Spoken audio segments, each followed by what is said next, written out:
distinguished graduate of the United States Air Force Academy. Nick spent 5 months in Iraq in support of Operation Iraqi Freedom. He voluntarily transferred from the United States Air Force to U.S. Space Force in 2021 and is an active colonel. His wife, Katie, is a retired U.S. Air Force colonel, and they have 2 sons. NASA astronaut Suni Williams is a mission specialist for Crew 9. This was her 3rd visit to the space station. She originally launched aboard Boeing Starliner spacecraft and arrived at the space station on June 6th. And it looks like we are beginning to get some views inside the spacecraft, overlooking the shoulders of the crew on board Dragon. We'll continue to bring you those views throughout the day and views throughout splashdown this afternoon rather. But to jump back into a little bit more about Suni, she became an Expedition 71-72 crew member, and she logged 286 days in space on this mission. But she actually has a total of 608 days in space, the second most time in space by a U.S. astronaut. Former NASA astronaut Peggy Whitson ranks first for the U.S. with 675 days in space. She conducted 2 spacewalks and has completed 9 over the course of her career for a total of 62 hours and 6 minutes of spacewalking time. She ranks 4th on the list of cumulative time spacewalking by a female astronaut. And she has flown on 4 different spacecraft types, including the Space Shuttle, Soyuz, Starliner, and now Dragon. Previously, she served on Expedition 14 and 15 in 2006 and 2007, and again with Expedition 32 and 33 in 2012. She's a retired U.S. Navy captain and is a proud graduate of the U.S. Naval Academy. NASA astronaut Butch Wilmore is also serving as a mission specialist today. This is his 3rd spaceflight and, just like Suni, logged 286 days in space. He conducted 1 spacewalk and completed 5 over the course of his career, earning him a total spacewalking time of 21 hours, 2 minutes. He's flown on 4 different spacecraft types throughout his career: the Space Shuttle, Soyuz, Starliner, and now Dragon. Previously, the Mount Juliet, Tennessee native served on STS-129 in 2009 and Expedition 41 and 42 from 2014 to 2015. Wilmore is also a retired captain in the U.S. Navy. And Alexander Gorbanov is a 3rd mission specialist serving on today's mission. Crew 9 was his very first spaceflight to the space station, earning him a total of 171 days in space over the course of his career. Gorbanov, along with Nick Hague, saw the arrival of 4 visiting vehicles and saw the departure of 4 as well. The duo orbited the Earth more than 2,700 times during their mission. Before his cosmonaut selection in 2018, Gorbanov worked as an engineer for a rocket space corporation and helped support cargo spacecraft launches from the Baikonur Cosmodrome in Kazakhstan. To prepare for upcoming events, Dragon is currently doing a couple of things autonomously. First, it's isolating the thermal control system fluid loops from the radiator. This system is what will help keep the internal temperature of Dragon very comfortable for Nick, Suni, Butch, and Alexander during the re-entry phase. Dragon is also initiating separation of the claw mechanism, which will terminate data, power, and fluid connections between the spacecraft and the trunk in preparation for that trunk separation that I mentioned earlier. Now, as we saw before, we are hoping to get more views inside of the Dragon capsule. We will bring those, of course. We want to see more of our 4 crew members. But now a bit more of the Dragon Freedom capsule. It has flown on several missions for NASA. It first launched April 27th, 2022. To the International Space Station on NASA's SpaceX Crew 4 mission. It was subsequently used for 2 private spaceflight missions to the space station for Axiom Space, Axiom Mission 2 in May 2023, and Axiom Mission 3 in January of 2024. And of course, Crew 9 launched last year, is September 28th. So yeah, a little bit about the Dragon Freedom capsule. Here, a view that we have once again between the shoulders of Commander Nick Hague, who is on the left-hand side of your screen there, and Mission Specialist Alexander Gorbanov there on the right. That's right, Kate. And the next major milestone that we're looking ahead towards this afternoon is claw separation. We're targeting that claw separation at 2:05 p.m. Pacific time this afternoon, so less than 10 minutes from now. Continuing to get some views inside Dragon Freedom. To the far left there is NASA astronaut Butch Wilmore. And as you can see, the crew is suited up in their space suits. They are suited up in what we call dynamic phases of flight. So when they launch, when they dock, when they undock, when they return back for splashdown. We might hear some call outs on the loops about putting their visors down. That will happen just prior to deorbit burn. And you'll hear us pause when some of those communications happen. That's because we want to make sure that we are relaying the best information to you all, and so that you hear it as well. So if you do hear us pause, that is what we're doing. You also see they have their on there, and I know the gloves are pretty unique on the Dragon spacesuits, right? They're custom created? Yes. The spacesuit overall is custom fit for each astronaut. These gloves enable usage of the touchscreen panels that they have in front of them.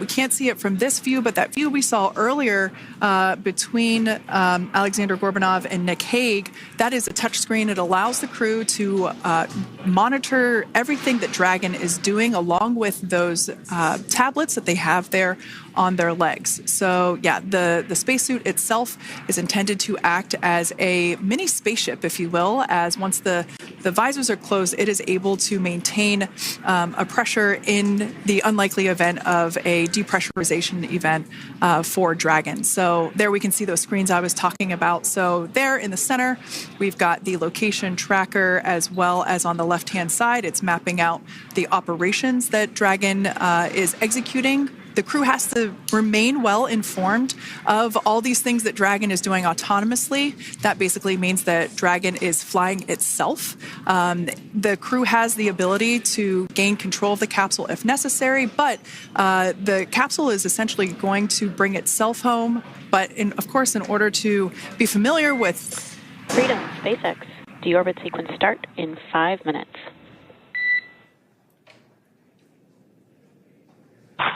Freedom Cups. And so we did hear that call out for the deorbit sequence start to begin here in 5 minutes. That call from the ground came from the core, or crew operations resource engineer here in Hawthorne, mission control just behind us. And that went up to Commander Nick Hague. He's going to be doing the majority of the communications during the flight downhill today through splashdown, and they'll be communicating with the core all along the way. Now, we did mention that they are flying on Crew Dragon Freedom. The naming of spacecraft has gone all the way back to the very beginning of this human spaceflight program. This is a nod to Alan Shepard naming his spacecraft Freedom 7 during the Mercury program. And so the crew that first flew up on Freedom a few years ago had the opportunity to name this Dragon, and they named it Freedom. That was Crew 4 that was the first flyers on this spacecraft. It's also flown for Axiom Mission 2 and 3, and then, of course, today for Crew 9 as well. Yeah, actually, fun fact about this particular capsule, of those 4 missions that Sandra just mentioned, we have seen daytime splashdowns for 2 of those. Today will mark the third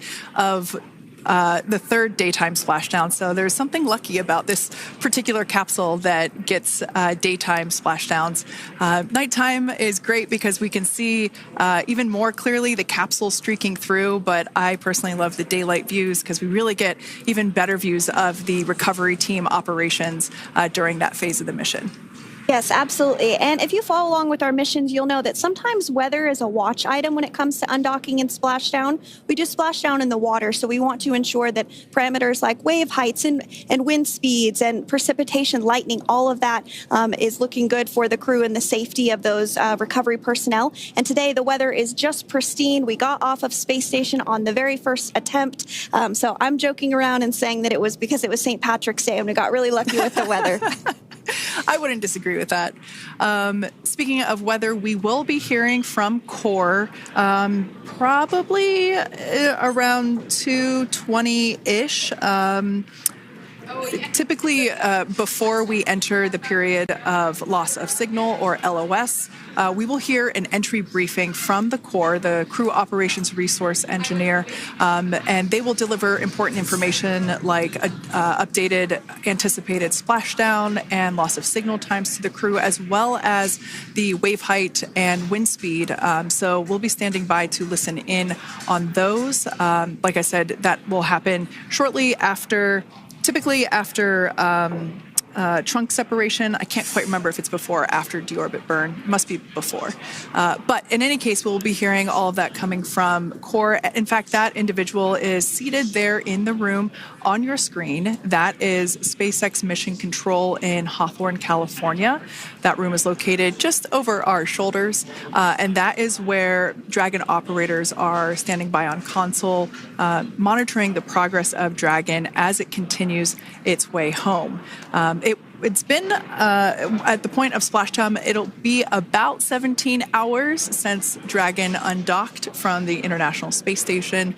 The team there in Mission Control, there are multiple teams, in fact, and they cycle through shifts to ensure that everybody gets the required rest and sleep periods, just like the astronauts on board. And that Crew Operations and Resource Engineer is seated there in the room, and that, like Sandra said, is the primary voice that we will be hearing communicate from the SpaceX team to the crew on board. That's right. And so it looks like we're about 3 minutes or so from the claw separation portion of today's flight. The claw is a portion on the spacecraft that holds the trunk to Dragon. Following claw separation, we're going to jettison or remove that trunk because it's no longer needed. The trunk has solar arrays on it that provides power to the Dragon spacecraft. But now that we're beginning the reentry process, we need to go ahead and jettison that trunk and able to expose the heat shield, which is really going to do the heavy lifting as Crew 9 re-enters the Earth's atmosphere. They come in at 17,500 miles per hour, so they really need to ensure that that heat shield absorbs that heat, and there's... Deorbit sequence start.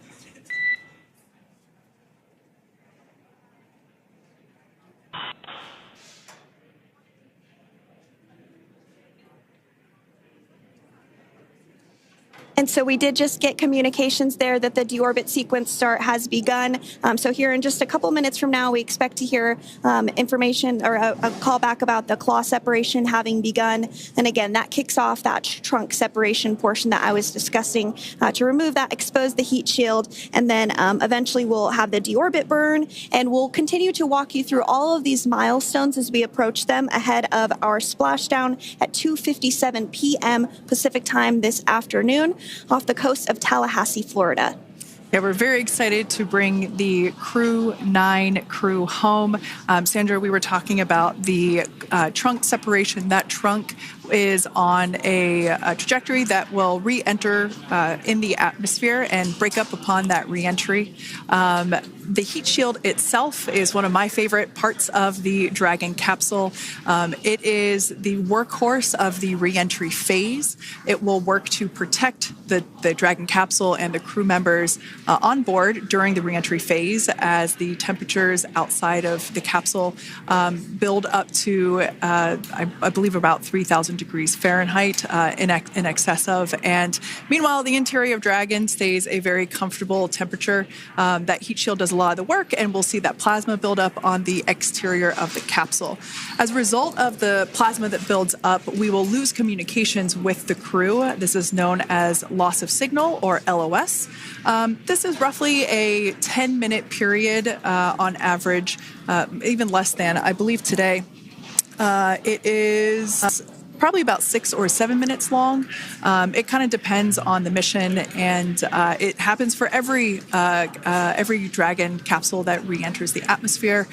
Due to that plasma buildup, we're not able to communicate or command the capsule, so we stand by while we wait to regain communication after we pass through that period of loss of signal and get what's known as AOS, or acquisition of signal. So Continuing to stand by for claw separation, and then we'll look towards trunk separation.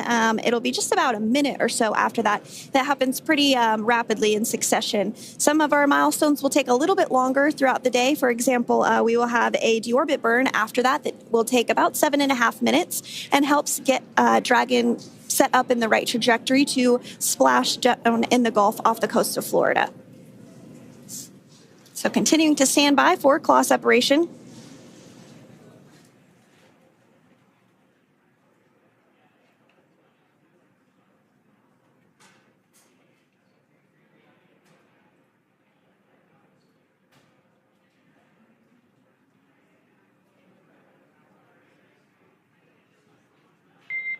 Nominal trunk jettison. All right. Freedom copies. Great news there. That trunk has been jettisoned from the Dragon capsule. So the claw was separated. That's the mechanism that connects the telemetry and power between the Dragon capsule and the trunk. In order to expose the heat shield underneath Dragon, we had to jettison that trunk, and so we just got confirmation that that has happened. So that is great news. Basically means that telemetry is looking good and that the nitrox system is primed for cabin and suit cooling, and the heat shield, like I said, is now exposed and ready for atmospheric reentry. The trunk served its purpose by gathering energy from the sun through its solar cells and converting that to battery power. Since we separated the trunk, we can't generate any more new power, but we really don't need to since we're coming home and Dragon has enough battery power already stored. Now, up next, the final steps that Dragon will perform prior to reentry: the slew, or the maneuver to deorbit burn attitude, and then the deorbit burn itself. This deorbit burn is the last time that the forward Dracos, which are the 4 thrusters located on top of the spacecraft under the nose cone, it's the last time that they will ignite. The deorbit burn will place Dragon on a precise trajectory to return to the splashdown zone off the coast of Florida, off the coast of Tallahassee, Florida, and that will last about 7.5 minutes once it starts. And so deorbit burn is targeted for 2:11 p.m. Central Time, so about 2 minutes from now. As we mentioned, it's going to last about 7.5 minutes, again, helping to get Dragon into the precise trajectory to ensure that splashdown occurs in the area that was calculated and where the recovery team is already in place, ready to support splashdown operations today. The recovery vessel Megan is the ship that is going to be utilized today, and we also have what is called fast boats that go out first to check the spacecraft and make sure everything is looking good before the recovery vessel Megan approaches. So that whole recovery process takes about an hour, I would say, from the time the crew splashes down to the time they're on the boat and the crew gets out of the capsule. And we'll continue to bring you live coverage through every step of the way today as Crew 9 returns home. Indeed. Now, let's take a little bit of a closer look at Dragon. One of the great things about being close to the space station is that we can use space station cameras to look at Dragon. But now that Dragon is on its way home, we don't have those external cameras. So here's an animation of what the capsule looks like. We've got the pressurized section, the capsule on the top, and the trunk, or the unpressurized section, on the bottom. That's where those solar panels that we manufacture in-house are located, soaking up the energy from the sun and turning it into power for the capsule. At the very top of the capsule is the nose cone. That is where the Dracos, the forward Dracos, are located. That nose cone is currently open, not closed like we saw in that animation.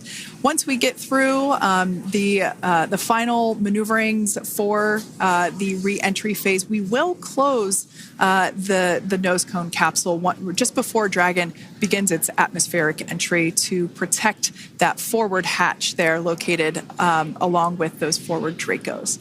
So go ahead. Oh, that's right. I was going to mention that the nose cone does open shortly after launch, and it remains open the entire time that Dragon is docked to the International Space Station.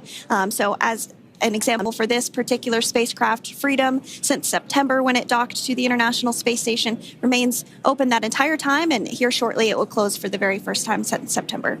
So quick recap of what Dragon has done in recent history here. We basically began preparations for re-entry known as the deorbit sequence.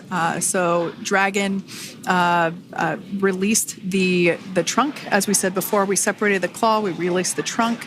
It next will slew to the deorbit burn attitude. Slew basically meaning maneuver, so it will position itself correctly to execute that deorbit burn. We want the heat shield side to be facing forward or first, if you will. We want that to be the leading edge of the Dragon capsule, as that heat shield is meant to basically be an ablative material for the heat that it will incur.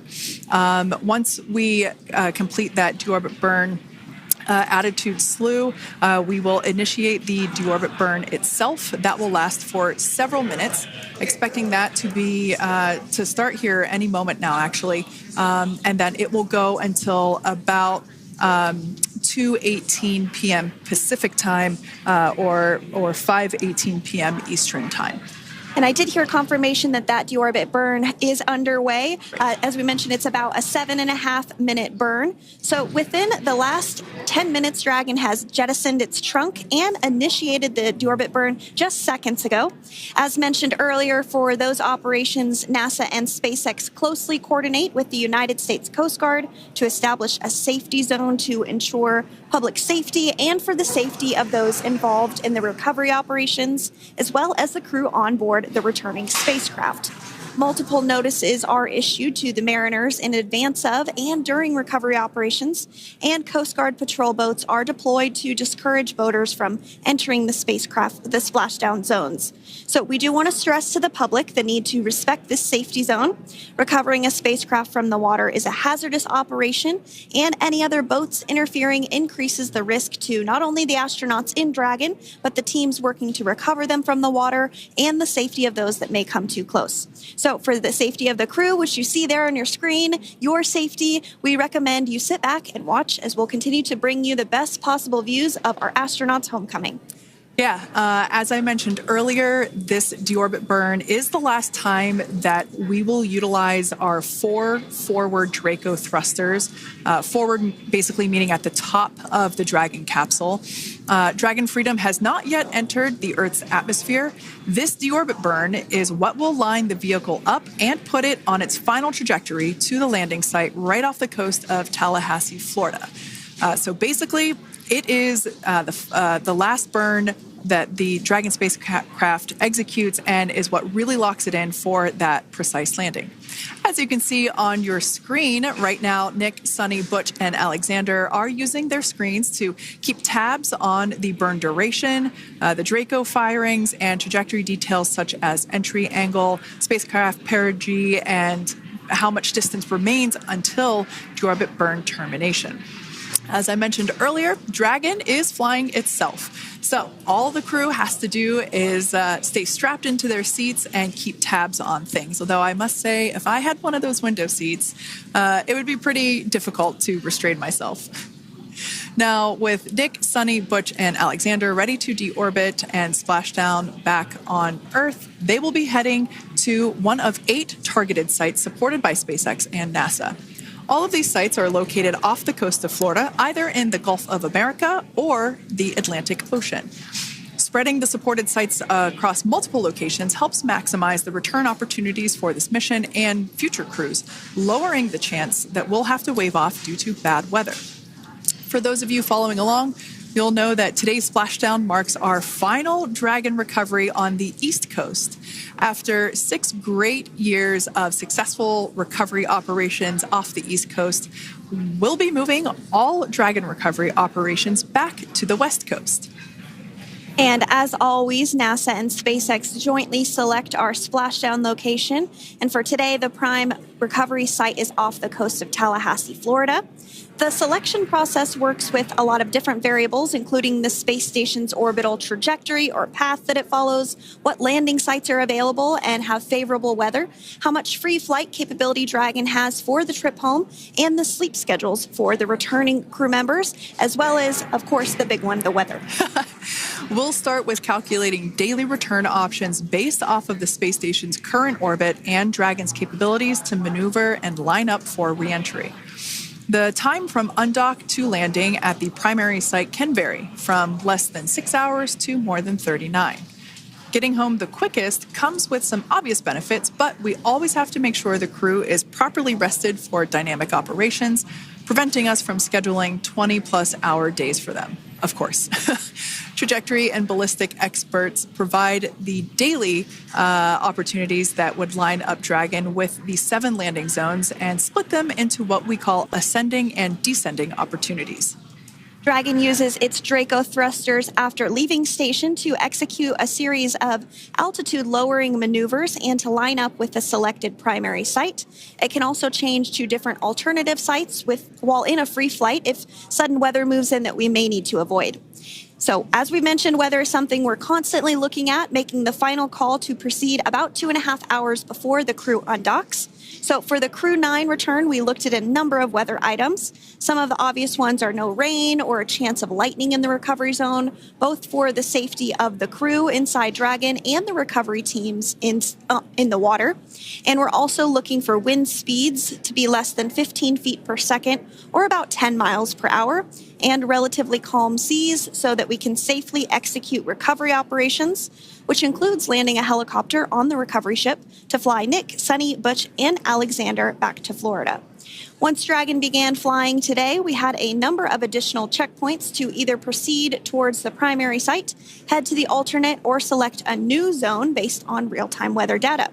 These checks happened all the way up until we were in the final hours before the deorbit burn, which has just about a minute or so left in it. And this is the last burn in the trip home that commits Dragon to re-entering the Earth's atmosphere. Now, we are currently waiting to conclude the deorbit burn. We've got less than a minute until that finishes.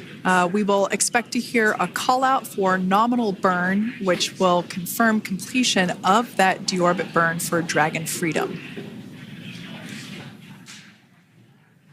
We can see images there from the touchscreen display panels that the crew utilizes in flight. We can see the visualization of exactly which one of the 4 forward Draco thrusters are firing. That's why you have kind of like a strobe effect there.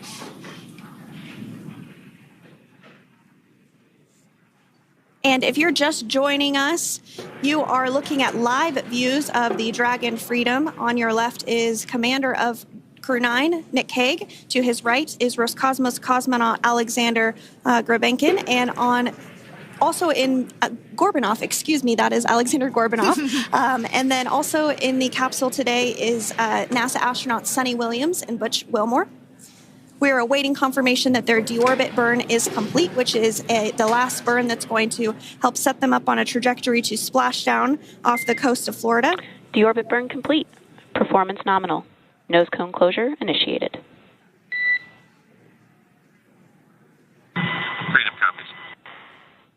All right, excellent news there. We heard the words we were looking for, nominal burn. So that means that deorbit burn was successful and nominal, meaning as expected. And we're now beginning to close the nose cone in preparation for atmospheric reentry. So in the background, Dragon is currently inhibiting those forward bulkhead Draco thrusters that we just used to complete the deorbit burn, ensuring it's safe to latch the nose cone shut for reentry. Also, the vehicle has initiated the nitrox suit purge, which will help keep Nick, Sunny, Butch, and Alexander cool and comfortable during reentry, which is coming up in about 20 minutes from now.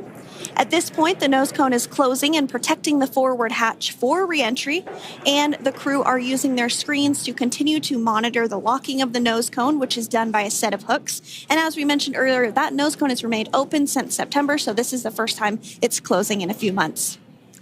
Yeah, that's absolutely right. Now, we will be expecting, as I mentioned before, an entry brief from SpaceX Core. Again, that's the crew operations resource engineer who is seated in that room that you see there on your screen. That entry brief will provide updated times for anticipated splashdown, as well as the loss of signal or period of LOS. And that briefing will also give us information such as wind speed and wave height at the expected splashdown location.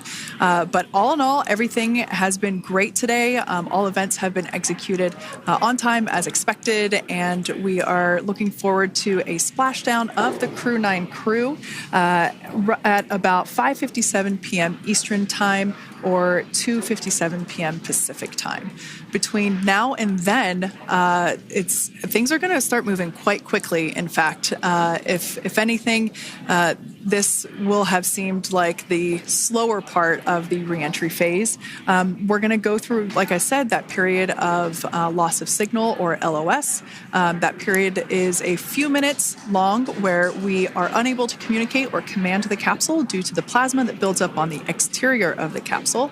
That period, like I said, lasts for a couple minutes. You will start to hear SpaceX Core hail the Crew 9 crew a little bit earlier than expected because we, in the past, have actually regained communications a couple minutes earlier than initially anticipated. So we'll go through that period of loss of signal, that entry period, that specifically when the Dragon spacecraft is re-entering through the atmosphere. Approximately at about 18,000 feet when the capsule is traveling at 350 miles per hour. We will see our first views of parachutes for the day. It's one of my favorite moments of return sequences is when we get to see the drogue parachutes. We'll see the drogues come out. Those drogues will help slow the vehicle down to about 119 miles per hour. And then that is when the main parachutes will come out from the Dragon spacecraft and then ultimately end in splashdown. And we are hearing confirmation that the nose cone is closed and everything was nominal or as expected with that closure. So as we begin the second half of entry, Dragon is now beginning to inject cooled nitrox into the air being delivered to the spacesuits worn by Nick, Sunny, Butch, and Alexander. Again, this is what will allow the crew to remain comfortable while external temperatures reach 3,500 degrees Fahrenheit as they re-enter the Earth's atmosphere. So the heat shield is pointing forward, leading Dragon to the landing site. Yeah. Now, speaking of the heat shield, Dragon's primary heat shield is comprised of PICA 3.0, which stands for Phenolic Impregnated Carbon Ablator. The first-gen PICA was initially developed by NASA for studying and sampling comets within our solar system.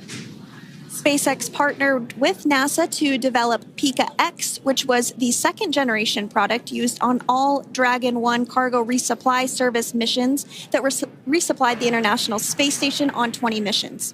PICA 3.0 was developed specifically for use on Dragon 2 crew and cargo with enhanced structural and thermal capabilities that allowed the heat shield to be even more effective in the way that it utilized the ability to make that heat ablate as it goes through the Earth's atmosphere.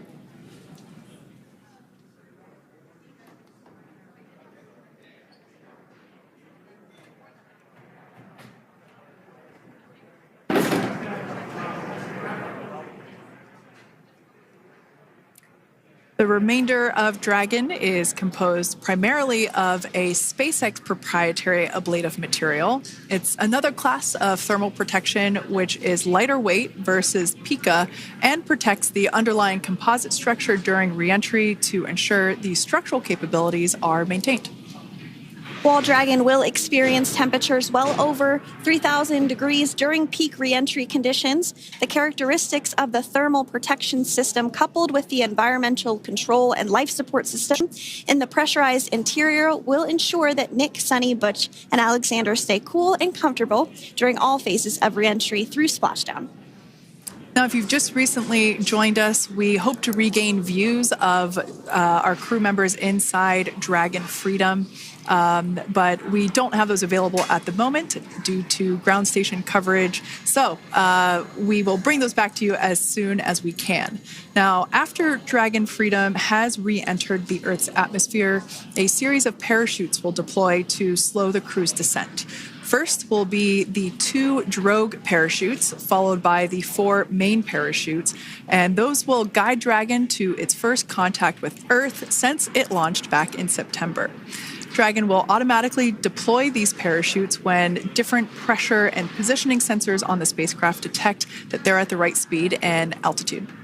Vehicle velocity at drogue deploy is approximately 350 miles per hour, and they deploy at about 18,000 feet.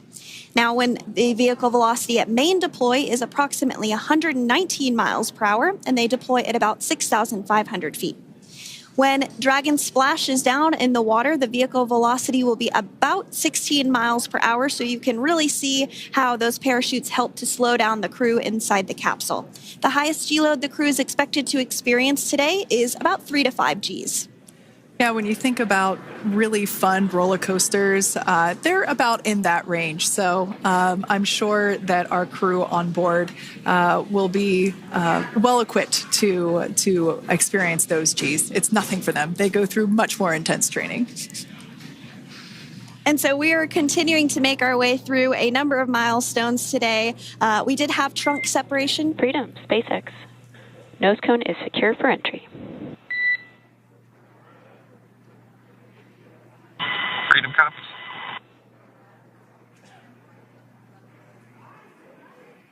All right, great news there. That tells us that the final physical configuration change for Dragon is complete. We have closed that nose cone. This is the last physical change that Dragon undergoes prior to re-entering the Earth's atmosphere. It's important that that nose cone is completely closed because underneath it is not only where the 4 forward Draco thrusters are located, but it's also because that is where the forward hatch is located. That is the hatch that is utilized for the crew to ingress and egress from the station while it is docked on board. And since our capsules are flight proven and we reuse them on future space flights, we want to make sure that all of the integrity of that hardware remains intact. So that nose cone is successfully closed, and we're going to start moving pretty quickly here. As I mentioned before, we'll go through loss of signal. We'll get that signal back several minutes later, and then we'll see the parachute action. Yep, and then that's all ahead of splashdown off the coast of Florida. We're targeting Tallahassee as our splashdown zone today at 2:57 p.m. Pacific time this afternoon. Now, you did mention the call to the crew. They'll do some additional calculations following that burn and potentially let us know if that splashdown time has changed at all. But right now, we are continuing to target 2:57 p.m. And you can see there on your screen a path of where Dragon will be re-entering today.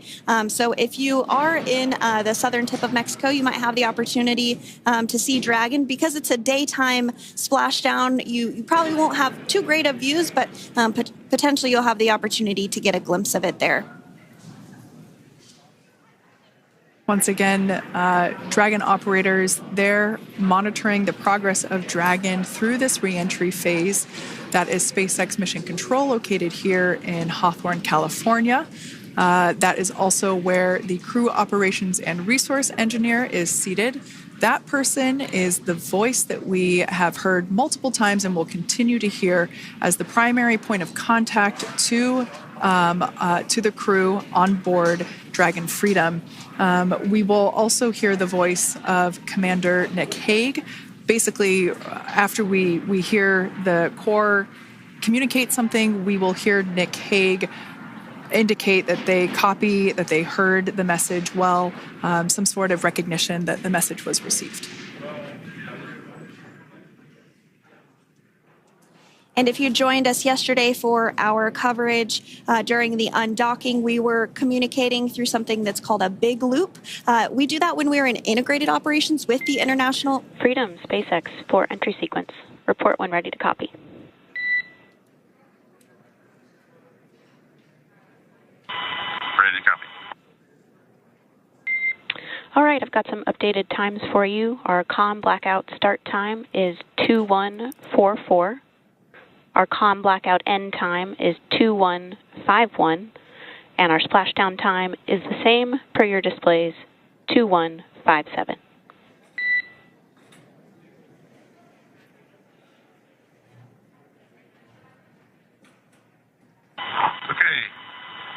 Income blackout start 2144, stop 2151, splashdown per display. That's a good readback. And with that, please report when tablets are secured behind the elastic bands, restraints are tight, and visors are down.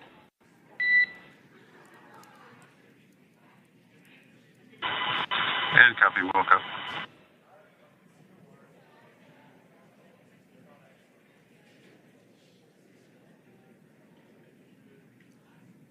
And with that communication from the Corps or Crew Operations Resource Engineer here in Hawthorne to Commander Nick Hague of Crew Dragon Freedom, we did hear that the loss of signal period is still at 2:44 p.m. Pacific, but we had a 1-minute adjustment to the acquisition of signal. That's going to now be at 2:51 p.m. Pacific time. However, our splashdown time remains the same at 2:57 p.m. Pacific time this afternoon off the coast of Tallahassee, Florida.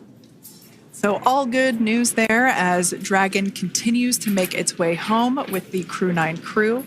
As we've mentioned before, we are splashing down on the Gulf Coast. We have ability to splash down on either side of Florida, but the location site just outside of Tallahassee, Florida is the site that was selected today due to best recovery conditions. And as Sandra mentioned before, weather is always a watch item, but everything is looking great for that particular recovery location. So I'm sure once we start getting views from the recovery vessel, I have a feeling it's going to be a pretty beautiful afternoon. And we did mention that, of course, this is a daylight splashdown, so we should be getting some great views.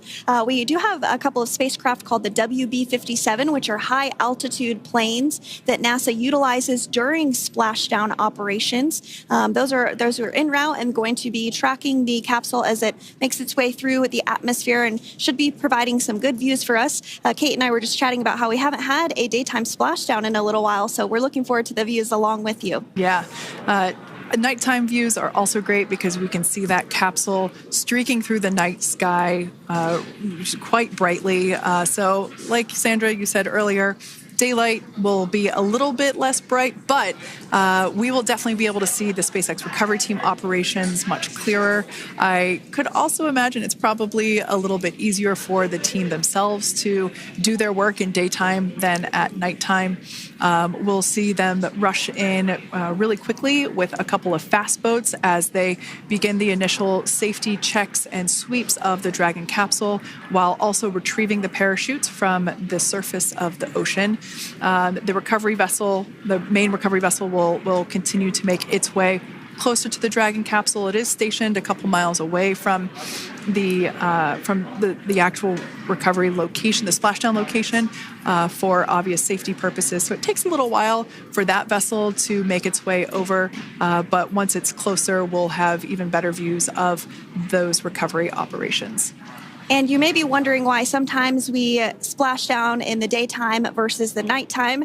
And believe me, we would all love for these operations to happen during regular daytime working hours. But unfortunately, orbital mechanics just doesn't quite work out that way. So it has to deal with the location of the International Space Station, as well as where the splashdown zone is on Earth and that trajectory, as well as the phasing. So as we mentioned earlier, sometimes we have phasing as short as 6 hours, sometimes in excess of 30 plus hours. It just depends on where the targeted area is that the capsule is going to splash down. So today's phasing has been 17 hours since undocking occurred at 10:05 p.m. Pacific yesterday evening for us here in Hawthorne.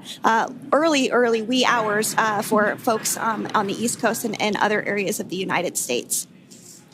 Yeah, but regardless of whether it's daytime or nighttime, the SpaceX recovery team has trained and practiced and rehearsed for it all. So regardless of daylight, they are really efficient with those operations. And but like you said, Sandra, it has been a minute since we have seen a daytime splashdown on a NASA SpaceX crew mission. The last daytime recovery was on Crew 4, which was the debut flight for the capsule flying today, the spacecraft known as Dragon Freedom.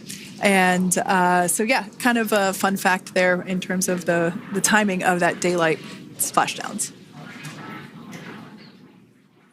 Once again, standing by for more communication with the crew. The next event that we have coming up is the start of that period known as loss of signal. That is the period still expected at 2:44 p.m. Pacific time. This lasts for several minutes while the capsule is making its way through the Earth's atmosphere. The heat shield located at the bottom of the capsule really doing all the work at that point in time in terms of using the atmosphere to slow the capsule down from its orbital speeds of 17,500 miles per hour. Our tablets are secure, restraints are tight, and visors down. We are configured for entry. Freedom, I copied. Tablets are secured, restraints are tight, and visors down.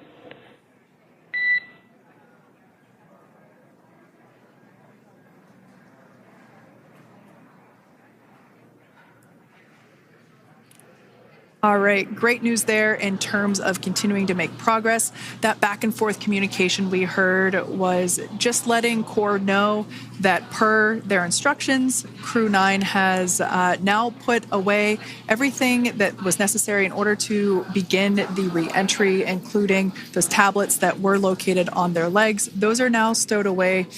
They've tightened that safety harness that we see there, and the visors are now down. So with all that being said, let's take a minute to meet our returning crew.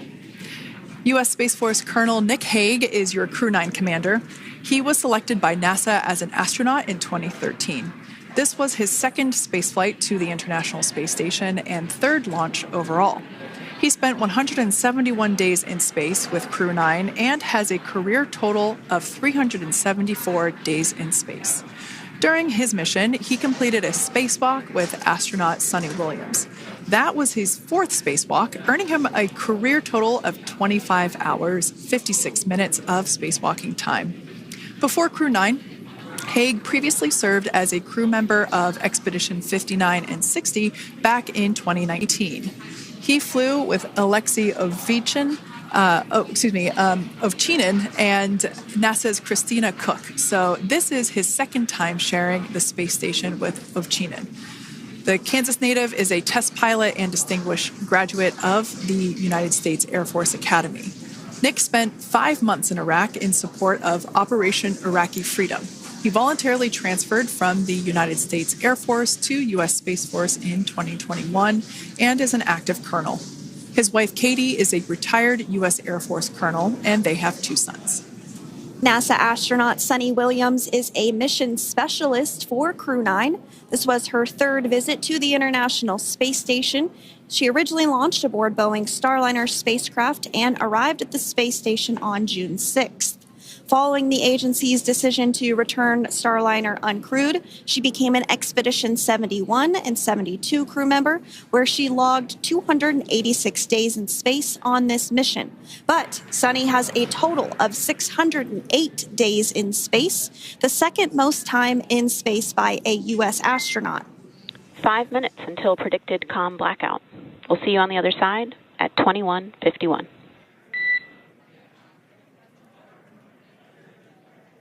21:51. Talk to you soon. And with that call out from the crew operations resource engineer to Commander Nick Hague, letting them know that everything is looking good ahead of the loss of signal period. We will see the crew on the other side of the loss of signal period at 2:51 p.m. Pacific time this afternoon. Continuing on about Suni Williams, who has a total of 608 days in space, the second most time in space by a U.S. astronaut. Former NASA astronaut Peggy Whitson actually ranks first for the U.S. with 675 days in space. Suni conducted 2 spacewalks and has completed 9 over the course of her career for a total of 62 hours, 6 minutes of spacewalking time. She ranks 4th on the list of cumulative time spacewalking by a female astronaut, and she has flown on 4 different spacecraft types, including the Space Shuttle, Soyuz, Starliner, and now Dragon.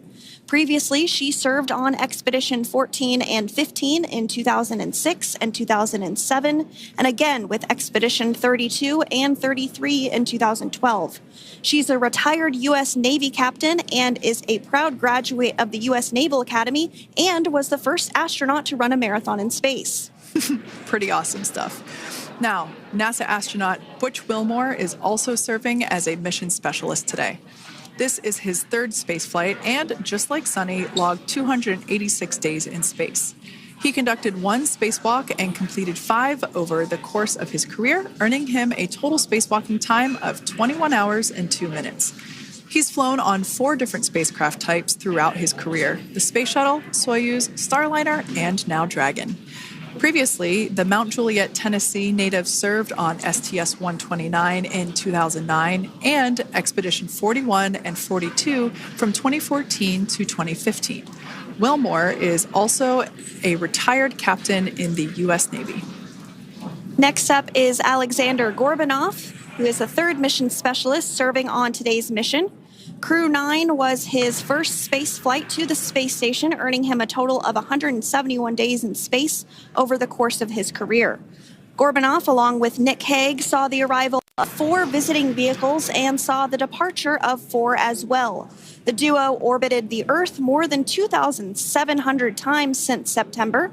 Before his cosmonaut selection in 2018, Gorbanov worked as an engineer for a rocket space corporation and helped support cargo spacecraft launches from the Baikonur Cosmodrome in Kazakhstan.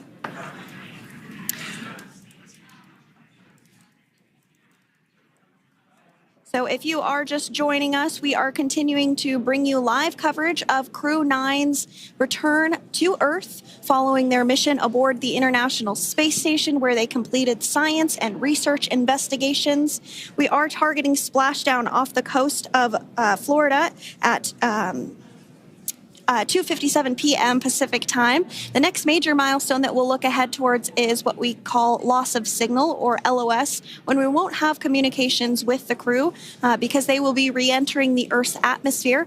And during this process, there is plasma that builds up around that heat shield, so we are not able to communicate with the crew, but we are anticipating to regain communications with the crew at a short time from now at 2:51 p.m. Pacific time today. As we said before, everything continues to look good for the return of the Crew 9 team. We are about to go into that period of loss of signal. Once we get views of the crew inside the capsule, once again, we will be sure to bring those to you. But that period of time is when plasma is building up on the exterior of the capsule, generating heat in excess of 3,500 degrees Fahrenheit. So we are unable to communicate or command the spacecraft at that time. And that includes, unfortunately, video feeds as well. So as soon as we get the views back inside Dragon, we will bring those to you. But until then, we are going to stand by and continue to monitor the progress of Dragon.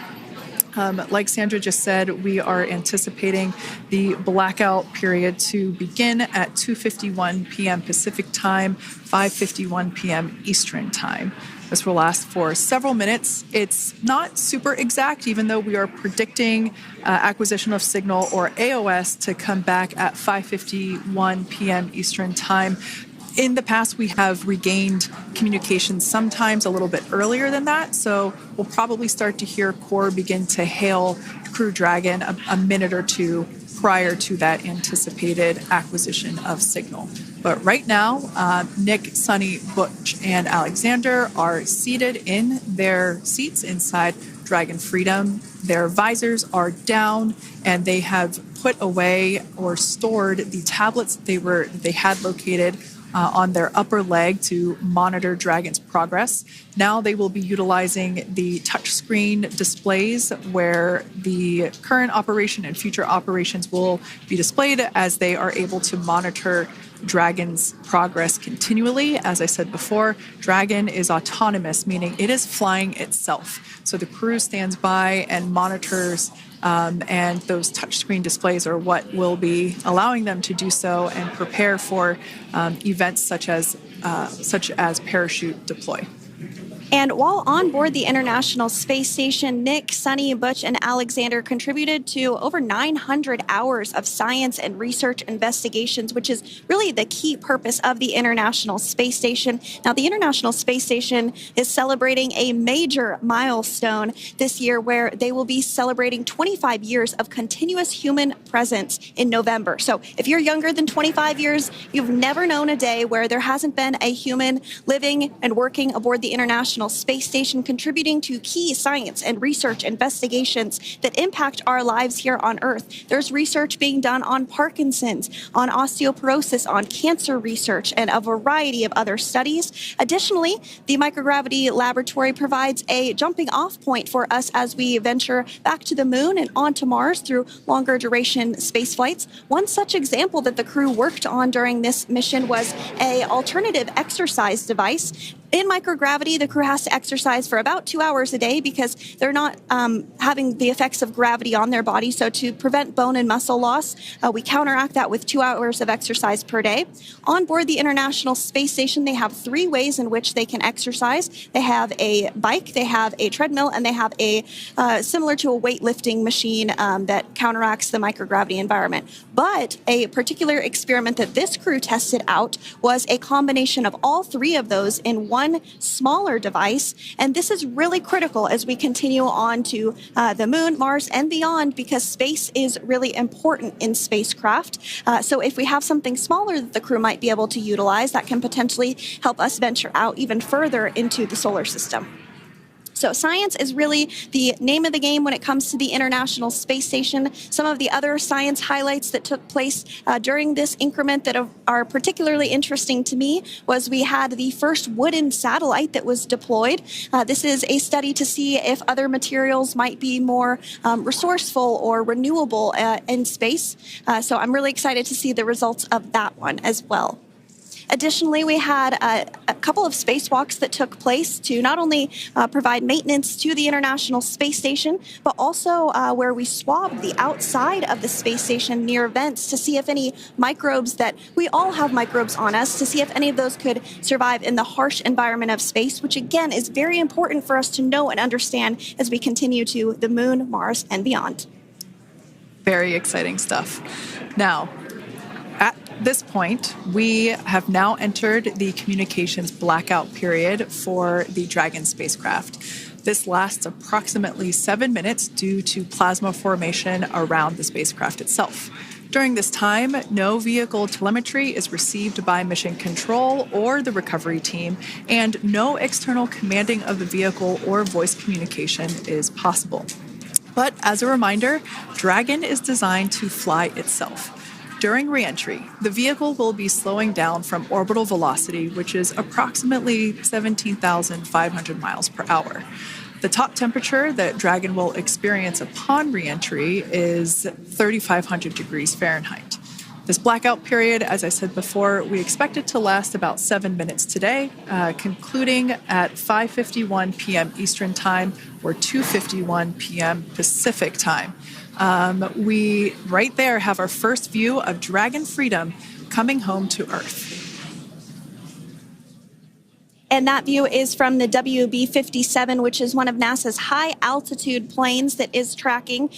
Now, because of the way that this camera is configured, it does look like it is dark, but it is indeed daytime, and you're beginning to see that plasma trail as Dragon re-enters the Earth's atmosphere. All of that is expected. We are anticipating an acquisition of signal around 2:51 p.m. Pacific Time, so just minutes from now, and you may hear the core begin to hail out or call Dragon for communications and see if we can potentially get communications with them a little bit earlier.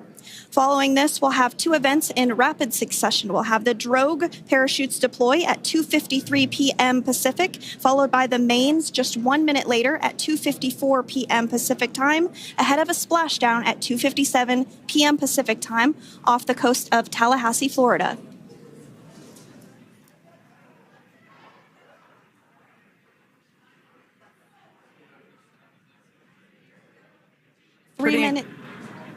Pretty incredible views of the Dragon spacecraft making its way home back to planet Earth with the Crew 9 astronauts on board. Once again, this view is coming from the WB-57 plane. That heat shield we can see doing magnificent work as it works to... Freedom, SpaceX, comm check.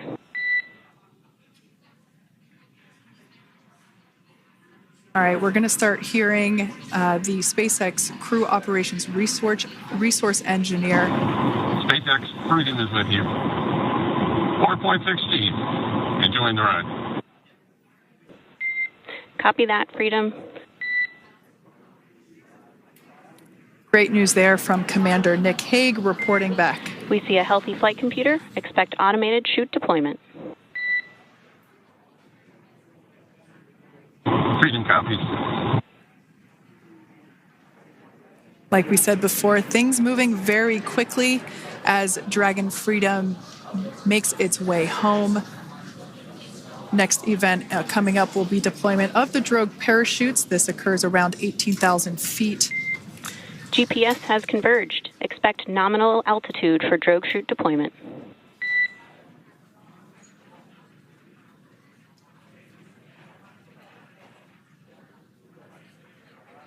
We're about 2 minutes away from deployment of those drogue parachutes. Now the heat shield is continuing to work to slow the vehicle down. That entry period, the Dragon spacecraft went from orbital velocity about 17,500 miles per hour down to about 350 miles per hour. So that really gives you a sense of why that plasma builds up on the exterior of the capsule, thanks to the heat shield and the work that it does. Those drogue parachutes will slow it down from 350 to about 119 miles per hour. We can see 15 kilometers. Brace for drogue window. We can see seat rotation happening inside the capsule. Great to get those first views of our crew members. Once again, the capsules are going about 350 miles per hour when the drogues are deployed. Those drogue parachutes that we manufacture here in-house are going to slow the spacecraft down to 119 miles per hour. And that is when we will see the main parachutes deploy, and that occurs about 6,000 feet above the ocean's surface. And we are expecting drogue deployment at 2:53 p.m. Pacific, so we should see it any second now. And there you are getting a great view of Crew 9 inside Dragon Freedom as it returns back to Earth. We are awaiting the drogue deploys. This view coming from the WB-57 high-altitude plane. And there you see it on your screen, drogue deployment. Drogue descent rate nominal. You can hear the crowd here. Visual on 2 healthy drogues. The crowd here very excited as Dragon Freedom continues to make its way back to planet Earth.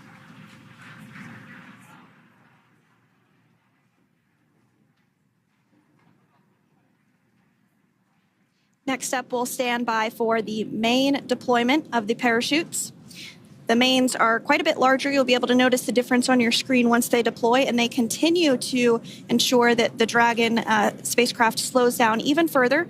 As we mentioned, Freedom will be traveling 16 miles per hour when it splashes down off the coast of Tallahassee, Florida, here at 2:57 p.m. Pacific time this afternoon. And there we go.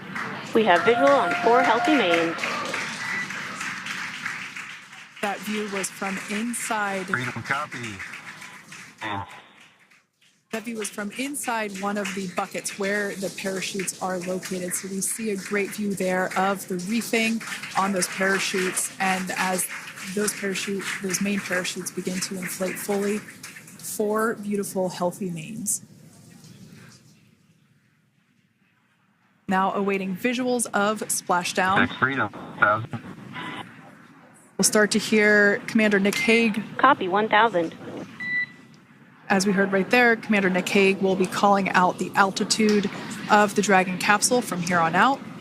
Landing in water is simpler and provides more margin against unlikely parachute issues.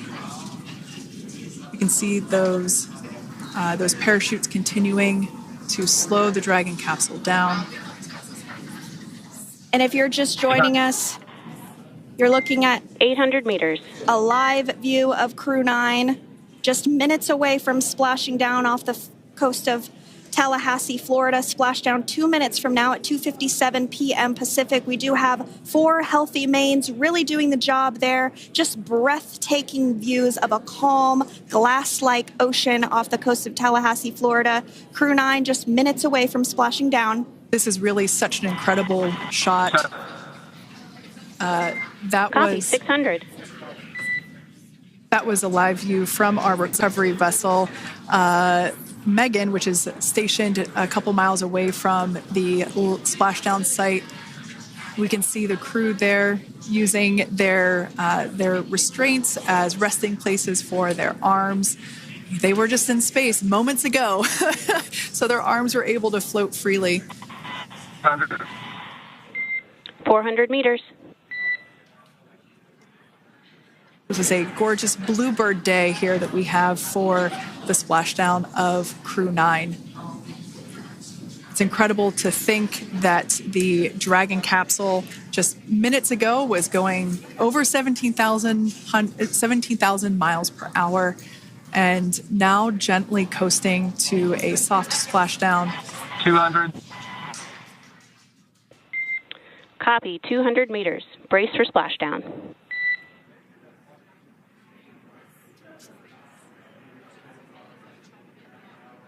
As you can see there on your screen, continuing to monitor progress of the Dragon spacecraft. And we're going to stand by for splashdown located in the Gulf of America off the coast of Tallahassee, Florida.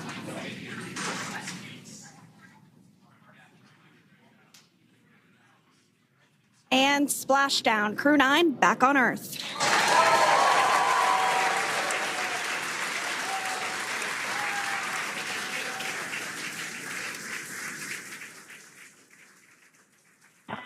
And SpaceX Freedom, splashdown. Good main release. Copy, splashdown. We see main chutes cut. Nick, Alex, Butch, Sunny, on behalf of SpaceX, welcome home.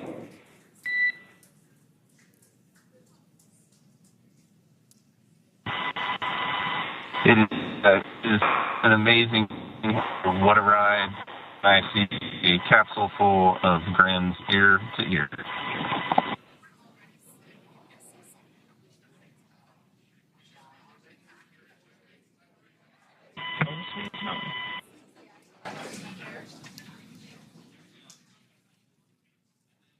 And as you can see on your screen, we have visual confirmation of splashdown. Dragon Freedom has returned home and NASA astronauts. System safety verifications are in progress. We'll report back when recovery personnel are en route.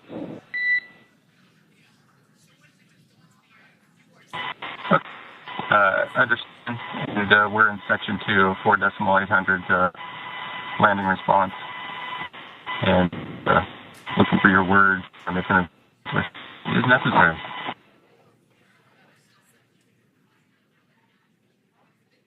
In the distance, we can see the recovery vessel making its way. Copy, you're in section 2 for the environmental assessment in 4.800. That is not necessary today. Understand. Raise and advise. So we will continue to have communications between the Corps and Nick Hague, the commander of Crew Dragon Freedom, which just splashed down 2 minutes ago off the coast of Tallahassee, Florida. Dragon Freedom has returned home with NASA astronauts Nick Hague, Sunny Williams, Butch Wilmore, and Roscosmos cosmonaut Alexander Gorbunov. They're back on Earth after approximately 17 hours of a return journey from space. The SpaceX recovery ship and team have been waiting for Dragon's splashdown, and they will now make their way to the splashdown location.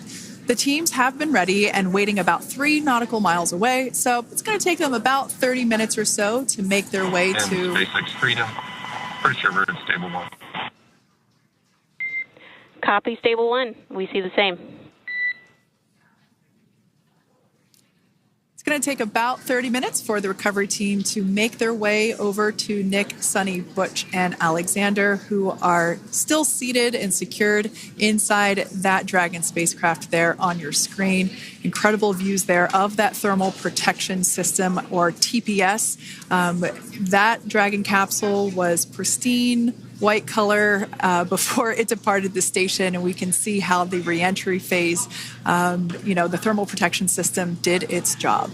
Now, if you're wondering what that hole, that like bucket area is, that is underneath the side hatch. That is where the main parachutes were stored. So when we saw the Dragon capsule docked at station, it looked very different. The panel that protects and covers the main parachutes, that was still intact, as well as the panels that enclose where the drogue parachutes are located. We can see those fast boats. SpaceX is go for recovery personnel to approach. Expect personnel alongside in the next few minutes. Freedom copies.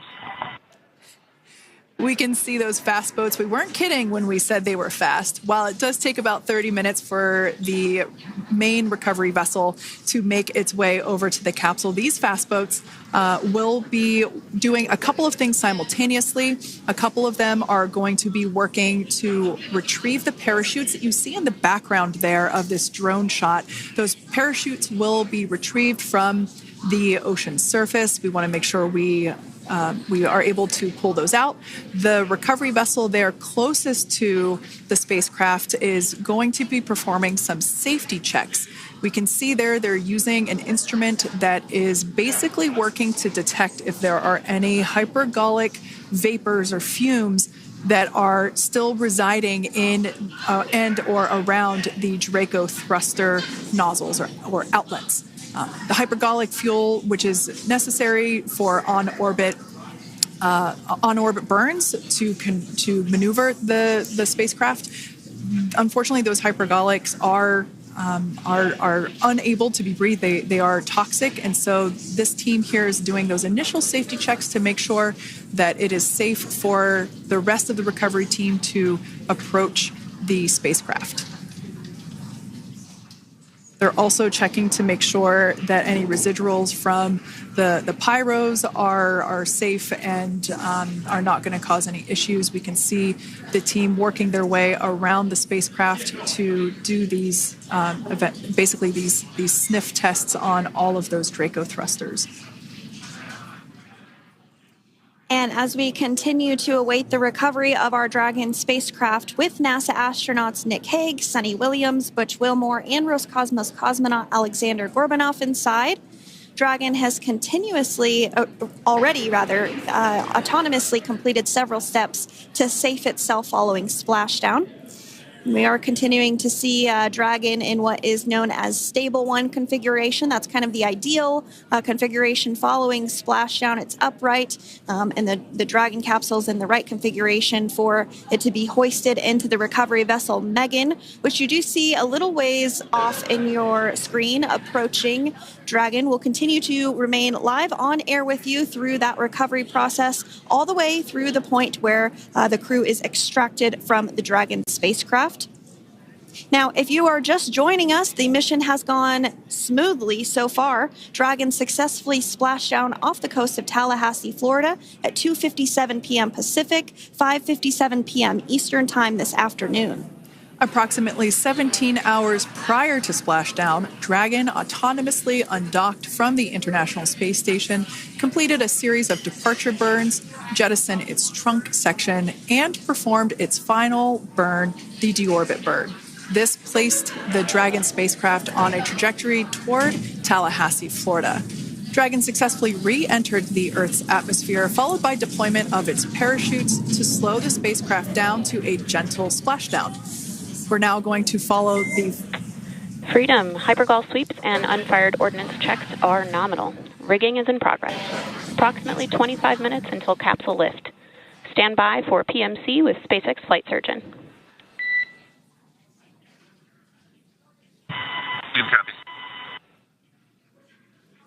And so what we did just hear there was communications that those hypergol checks were complete. They didn't find any of that upon those checks, so we'll continue to move through the timeline. Next up is a process called rigging, which you see happening right now on your screen. This is when a SpaceX recovery personnel actually works to climb aboard the capsule and work through procedures ahead of lifting onto the nest of the recovery vessel Megan. We heard it's going to be about 25 minutes or so until that lift actually takes place.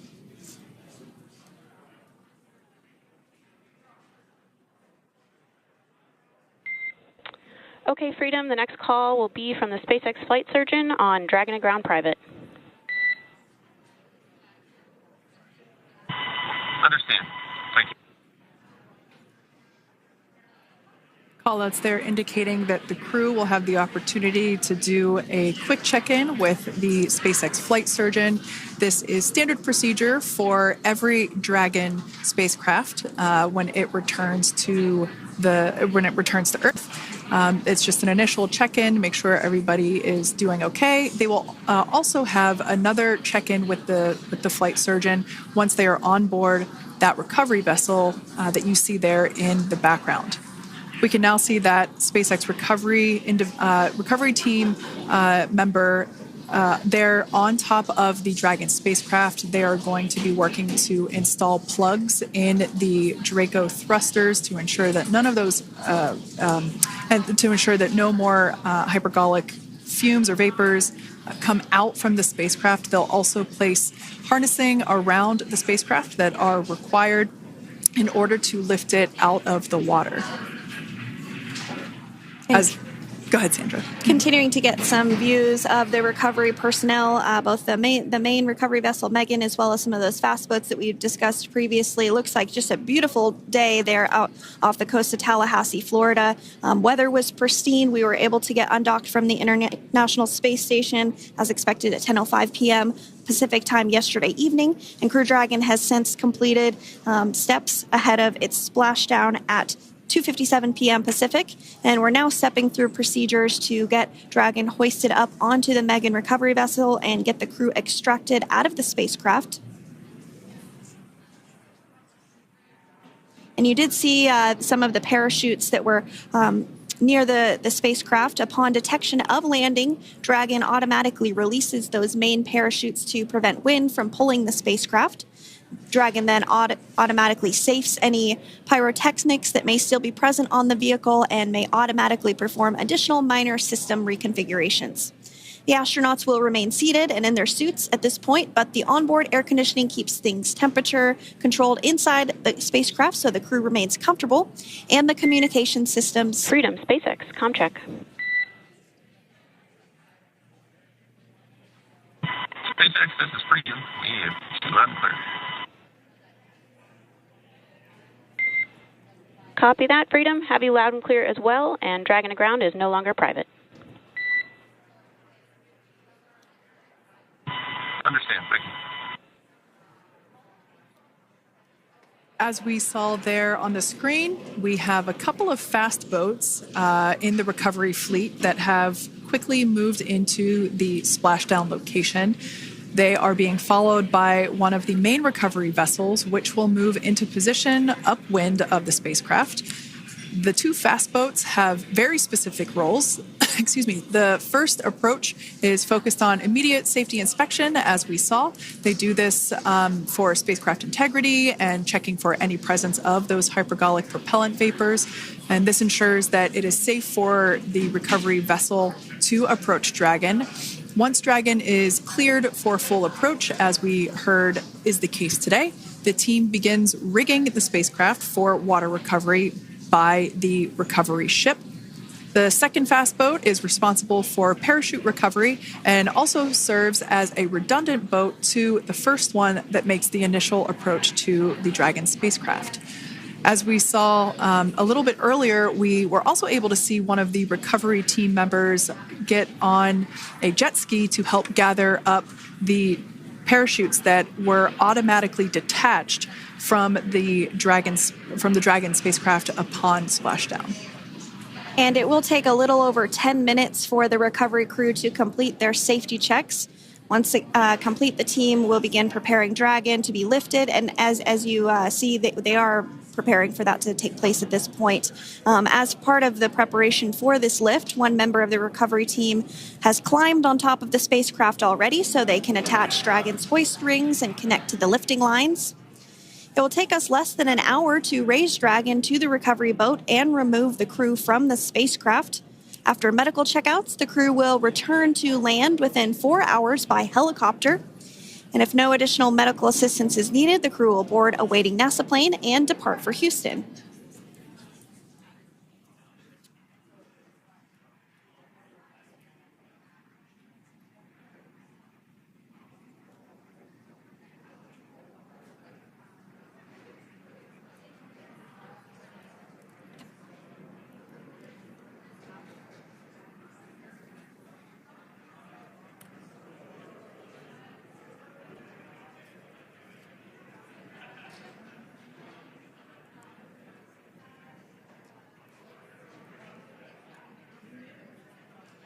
And as we continue to await Dragon to be hoisted up onto the ship, we have a very special treat.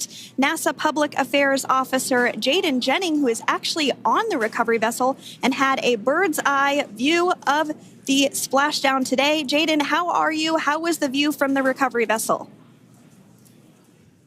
Hi, Sandra. How do you hear me? I've got you loud and clear, Jaden. It's so great to hear you. Awesome. So splashdown, Sandra, was nothing short of be advised. spectacular. We are transitioning the forward link. Comm will be unavailable for approximately 5 minutes.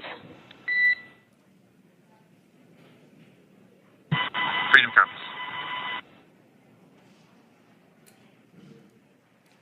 Thanks so much, Jaden. We did just have some communications letting us know that we'll have about a 5-minute period where we won't be able to hear from the crew. So please go ahead, tell us, how was the view from the recovery vessel? Absolutely. Yeah, I was mentioning earlier, splashdown was nothing short of spectacular.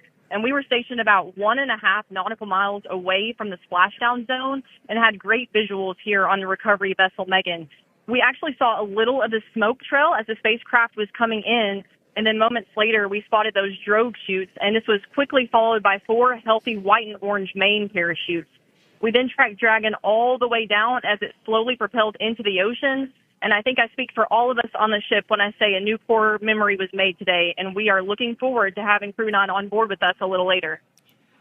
Jaden, that is amazing. Now, obviously, we are watching it here on camera, and the landing conditions look pretty good, but how was it from your perspective? What is the sea state out there? Absolutely. Absolutely. So we've had optimal conditions for splashdown, and today it is sunny and 63 degrees outside right now with clear skies, light winds, and calm seas. The sea looks absolutely beautiful right now, and light blue with the sun reflecting from it. And Kay, I think the crew's going to like what they feel weather-wise on this picture-perfect day for splashdown off the coast of Tallahassee. Thanks so much, Jaden. It certainly looks like a beautiful day. Can you tell us a little bit about the journey of the recovery forces to get to this point? Sure. So one unique aspect of this recovery was the onboard training on station conducted for Butch and Sunny to ensure they were ready to return on a Dragon spacecraft. That training covered all aspects of their return, including nominal and contingency departures, the orbit burn, splashdown, and post-landing ops, which is what this team is preparing for now. As for the recovery teams themselves, we started the day taking a series of helicopters out to the vessel. And as standard, the recovery director and crew support teams were on that first helicopter out and took the time to get everything prepared on the ship. About 2 hours before splashdown, they deployed those fast boats and jet skis into the water. I was actually on the second helicopter out, and we were on the vessel about an hour and a half before splashdown and landed on top of the helicopter pad on the Megan. And the teams have been working diligently across their respective disciplines this week, executing what can only be described, in my point of view, as a logistical masterpiece, just ensuring every detail has been in place for Crew 9's return. That is such great news. I'm so glad that you're able there to experience it in person. Now, can you tell us a little bit about what's next to retrieve the crew for the recovery personnel on board? Yeah, Kate. So coming up next, Dragon will be hoisted into the on-deck translation system, or the nest, at the aft end of the ship, and then will be translated pretty quickly towards that egress platform. We'll perform another series of safety checks as final precautionary measures just to make sure there are no hypergolic vapors present before opening that side hatch. And then once that side hatch of the spacecraft is open, the crew will be assisted out of the capsule one by one from NASA and SpaceX. Freedom, SpaceX, ComCheck. Freedom's got you loud and clear. Thanks, Nick. I've got you loud and clear as well. We have completed our forward link transition. Copy.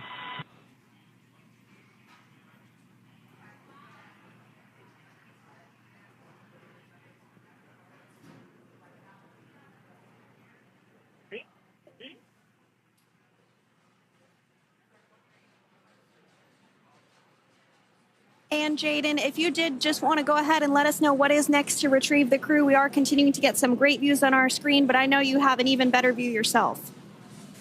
Oh, yeah, Sandra, this view is absolutely unbeatable. So just to kind of finish off what I was saying is once that side hatch of the spacecraft is open, that crew will be assisted out of the capsule one by one from NASA and SpaceX medical personnel, where they will then head to the med bay. And after those medical checks, they will get on that first helicopter out and arrive at the airport, where they will then board a NASA plane and then head back to Houston, Texas at the Johnson Space Center to begin their post-flight period. And we're eager to see the Crew 9 astronauts back on Earth, and we'll keep you updated on every moment of this process. And with that, I'll toss it back over to you guys in Hawthorne. Thank you so much. That was Jaden Jennings, NASA Public Affairs Officer, who watched Freedom splash down firsthand from the recovery vessel Megan. Thanks so much, Jaden. So we are continuing to get these great views on our screen here of Freedom. As we mentioned, it splashed down at 2:57 p.m. Pacific time off the coast of Tallahassee, Florida. The recovery personnel are continuing to step through procedures to hoist Dragon onto the recovery vessel Megan there, which is now coming into view. You can see just how close Megan is at this point, and that's that helicopter pad that Jaden was just discussing, where the crew will fly off of onto the coast of Florida, and then eventually they'll fly back to Houston. Just underneath that helicopter pad is that translation deck where we will see the nest once it is loaded up with the Dragon spacecraft on board. The nest will be translated to the forward end of the recovery vessel, and that is where our Crew 9 team members will egress from the Dragon spacecraft. Now, here on your screen, we can see dolphins, actually, who want to come and play with Dragon. Now, one of the fast boats there in place, working to assist the recovery team member. It's incredible. I just love these views. We really see them even better in daytime, but just seeing the recovery team work in tandem to step through each step, to step through each operation. Obviously they're getting quick assists from the honorary part of the recovery team, those dolphins in the water there. Now, the recovery team member that is crawling around the Dragon spacecraft. Earlier, we saw a view where it was like a spider monkey pose. We can see that individual now standing in the bucket where the main parachutes were stored while Dragon was on orbit. Obviously, those main parachutes were utilized for splashdown today. They were deployed and cut from the Dragon capsule, and one of the other fast boats of the recovery team working to pull those out of the water. Now, the recovery team member that is there working on top of the Dragon capsule, earlier we saw that person performing safety checks. Now we can see some harnessing being placed around the capsule. This harnessing is what will be used to lift the Dragon capsule out of the water and onto the recovery vessel. Wow, we got a cute little pod of dolphins. It wasn't just one or two. I mean, that water just looks beautiful. We had ideal splashdown parameters today. Obviously, wave height, ne'er a concern. The weather is beautiful, as Jaden mentioned, in the 60s, sunny. Looking forward to seeing Crew 9 exit the capsule here shortly once they get hoisted onto the recovery vessel Megan. We can see that recovery vessel slowly but surely closing the distance there between, dolphin cam back again. We can see that the Dragon capsule and the recovery vessel, that distance is closing.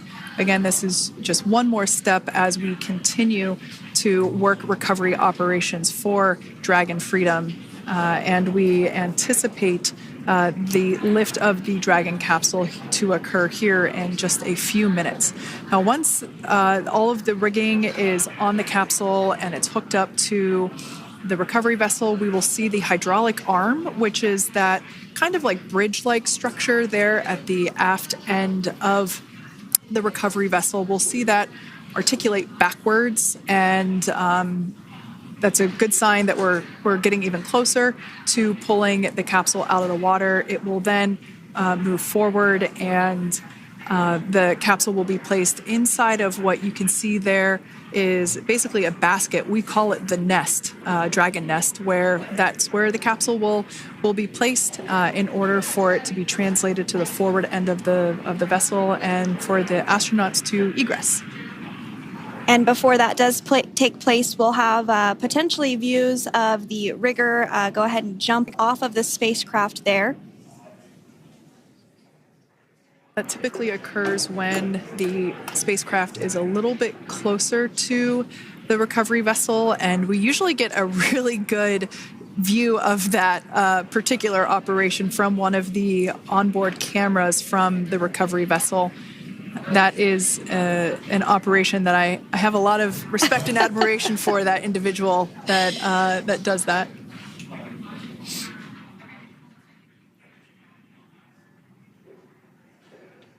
So again, Dragon continuing to get closer and closer to the recovery vessel, Megan.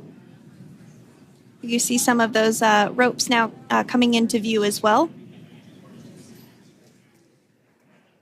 If you are just joining us, Crew 9 splashed down off the coast of Tallahassee, Florida at 2:57 p.m. Pacific time with NASA astronauts Nick Hague, Butch Wilmore, Sunny Williams, and Roscosmos cosmonaut Alexander Gorbanov.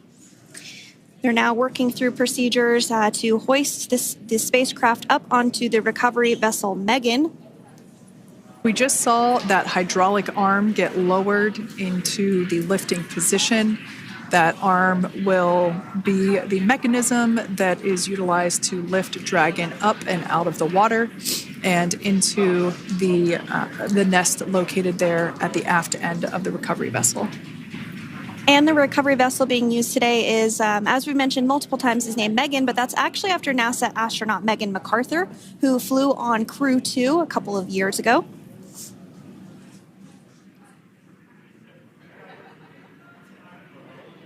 We're getting some views now from actually inside the boat. Yeah, you're exactly right. This view is straight down the recovery vessel. That platform that was closest to the camera, that is the egress platform. Freedom. Rigging is almost complete. Approximately 5 minutes until capsule lift. Great news there from SpaceX Core.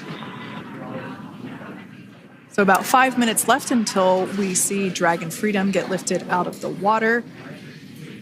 That hydraulic arm, as I said before, is the mechanism that will lift it.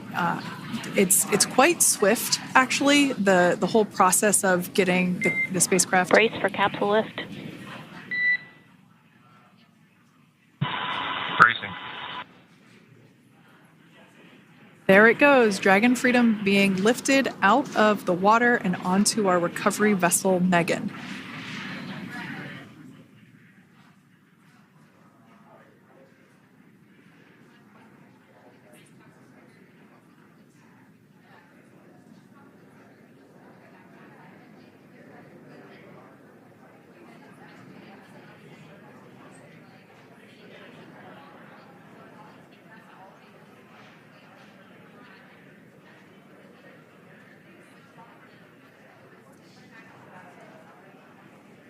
So once securely on... Welcome aboard the recovery vessel. Recovery personnel are completing final checks and stand by for translation to the egress platform. Freedom copies. Great news there, letting us know that Dragon Freedom has been successfully recovered from the water's surface. If you've just joined us, we had an on-time splashdown at 5:57 p.m. Eastern Time, and we can now see that the water recovery operations are continuing to progress. The nest where the Dragon spacecraft is located is going to get moved forward. This will happen after one of the recovery crew members does some checks, and we'll also see some hosing. Obviously, the spacecraft splashed down in salt water. Salt water is corrosive, and we want to try and rinse out as much of the salt water as possible to reduce that corrosion on the metallic structures. So we can see some guidance there being provided, really steering the spacecraft properly into the Dragon's nest. And it's been 30 minutes since Dragon splashed down, and as you can see there, the spacecraft is already on board the recovery vessel Megan. Things continuing to move very smoothly today throughout the entire operations from the deorbit burn up until this point as well. And Freedom, it looks like the positioning wasn't quite right, so they are working on repositioning the capsule in the nest now. Okay, copy that. Thanks.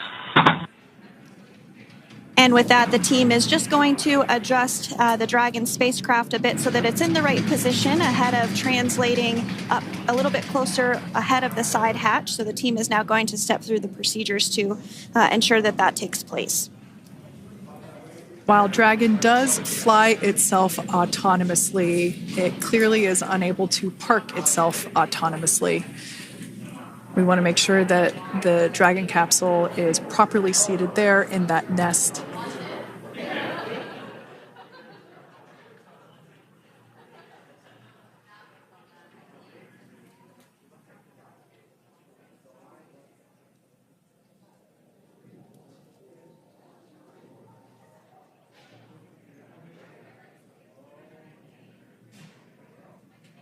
Once Dragon is fully seated in the nest, we'll probably see a bunch of that salt water come out from the bucket there located underneath the side hatch. See some salt water splash out. As I mentioned before, one of the recovery team members will begin hosing down the exterior of the spacecraft.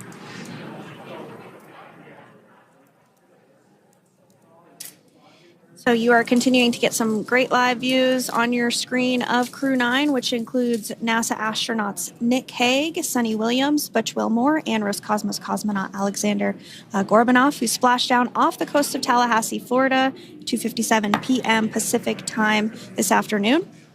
Now working to get that spacecraft situated in the nest. Just making some final adjustments and tweaks to ensure that it's nice and secure.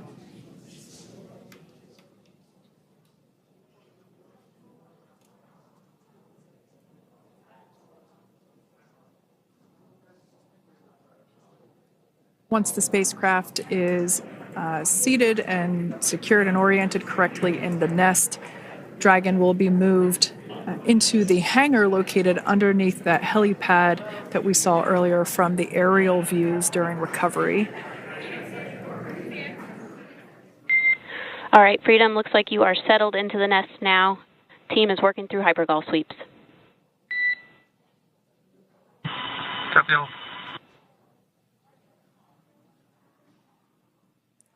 Call out there telling us that the recovery team is doing the second round of those hypergolic sweeps. This helps ensure that everyone, all the recovery team members that are located basically right where this camera is located on, towards the forward end of the recovery vessel, that they will all be safe once the spacecraft is translated forward. So we're just doing some additional steps to make sure that the hypergolic propellant that is utilized for maneuvering the Dragon capsule while on orbit, making sure that none of those vapors are still present on the exterior of the capsule. That's right. And there are a variety of individuals on board the boat that help with recovery operations. Not only do we have the recovery personnel that you see here, but we also have a doctor that will check out the crew members as standard procedure. As with any spacecraft that is returning from space, we always perform a medical check with the crew. So you will see the crew come out of the capsule and be placed on stretchers, just like with the Soyuz landing and with all of our Dragon splashdowns. That is the nominal procedure.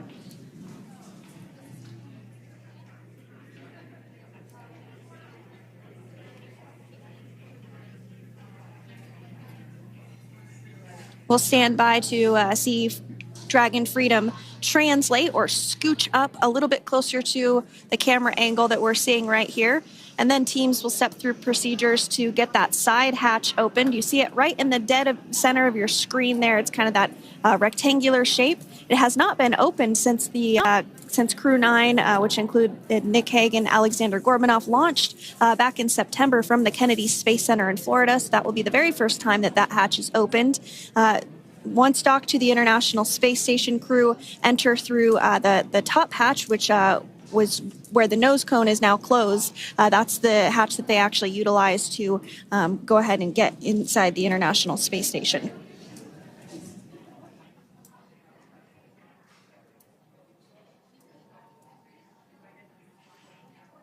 So as we get a little closer to that hatch opening procedure, you might start to see more individuals come into frame for some of that support.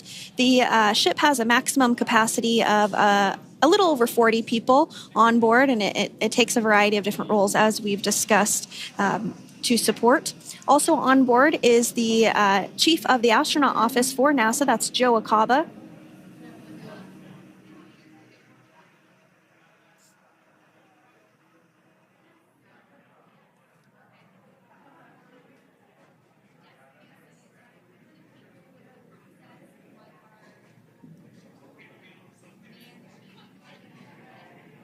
Now, while we are standing by for translation of the Dragon spacecraft to the platform there, the recovery platform that we see in the foreground, it is important to note that Nick, Sunny, Butch, and Alexander will be getting assistance from the recovery teams while exiting the spacecraft. This is the same process for any returning long-duration crew members. As you could imagine, returning to a gravity environment can wreak havoc on our vestibular system, which is responsible for maintaining balance and motion. Of course, safety is our number one priority with this operation, so we'll see the crew members helped out of the spacecraft one by one, and they will be assisted the few feet to the medical quarters aboard the boat.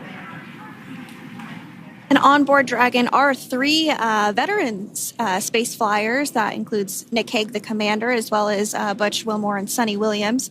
Alexander Gorbanov is completing his very first space flight on this mission, and he completed 171 days in space along with Nick Hague.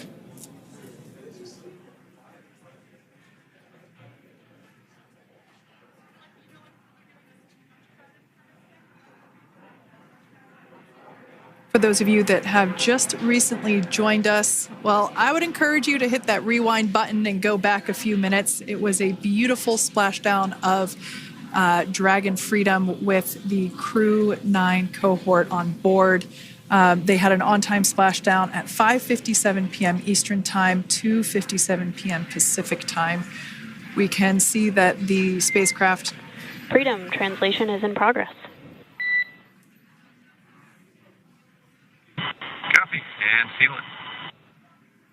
We can see that spacecraft was successfully recovered from the ocean surface and is now being washed with fresh water, as obviously they splashed down in salt water. So we're trying to rinse off as much of that salt water as possible. And we can see the spacecraft continuing to move closer and closer to that recovery deck. Freedom, the crew is working on side hatch opening now.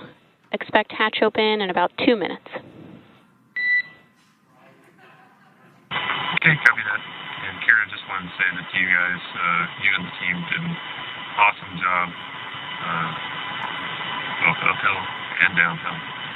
just really, really impressed. Thank you. Thanks, Nick. It's been an honor. This is a pretty exciting moment coming up. We are working to open the side hatch. One thing that may not be obvious from, just looking at the spacecraft here is that this side hatch that we're about to open, the last time it was open was when this spacecraft was at the launch pad. This side hatch is what is used for initial capsule ingress and final capsule egress, but all comings and goings from the spacecraft while it is on board the space station are from the forward hatch, which is located at the top of the spacecraft under that nose cone. So this is a pretty exciting moment because it will be the crew's first breath of fresh air since boarding their ships at the start of their journeys last year. And the very first person that will have the opportunity to say hello to the crew once that hatch is open is a SpaceX medical recovery personnel representative. Then we'll see procedures take place to remove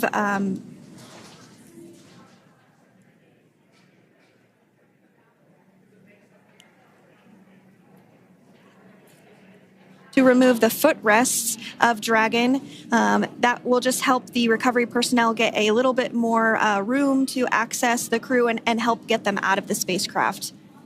Yeah, you're absolutely right. Safety is, once again, top priority here, and removing those footrests from all 4 seats will be helpful as a SpaceX recovery team member will actually go into the capsule into Dragon Freedom to help the crew members unbuckle and stand up, and essentially we'll also see a fun little slide be put in place to help the crew members exit the spacecraft safely. So yeah, we're going to remove all 4 of those footrests to basically give a little bit more working room inside the spacecraft. That's right. And we did hear the go for that hatch opening, so we're just a couple minutes away from being able to see that.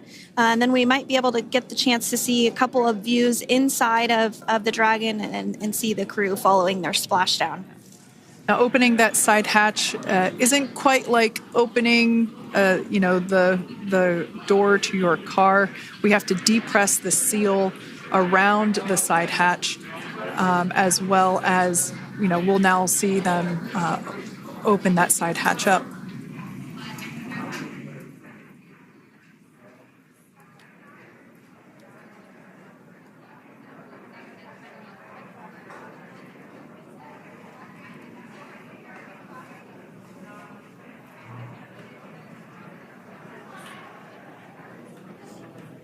And there you have it. The side hatch is open for the first time since September.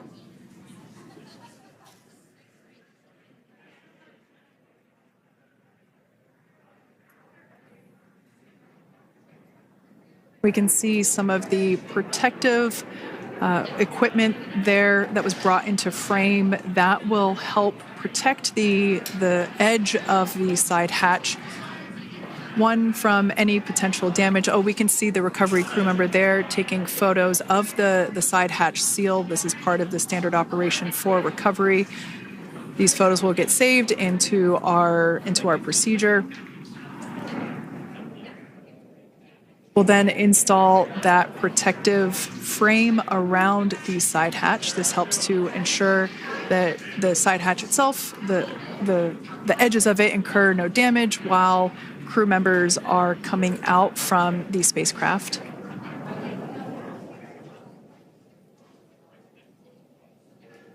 If you missed it, there was also a recovery team member that went inside. So there are now 5 people on board the Dragon spacecraft.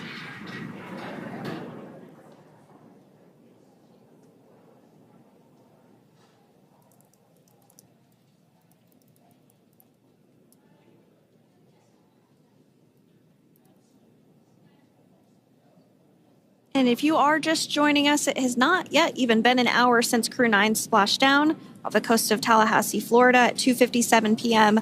Pacific time. The crew is now on board the recovery vessel Megan, and the hatch is open. The next major milestone that we'll see is when the crew will actually egress or exit the spacecraft. But before that, they'll continue to, the recovery personnel rather, will continue to install that protective area around the hatch and then remove the footrests. So we're a couple minutes away from seeing the crew egress, but not too long away.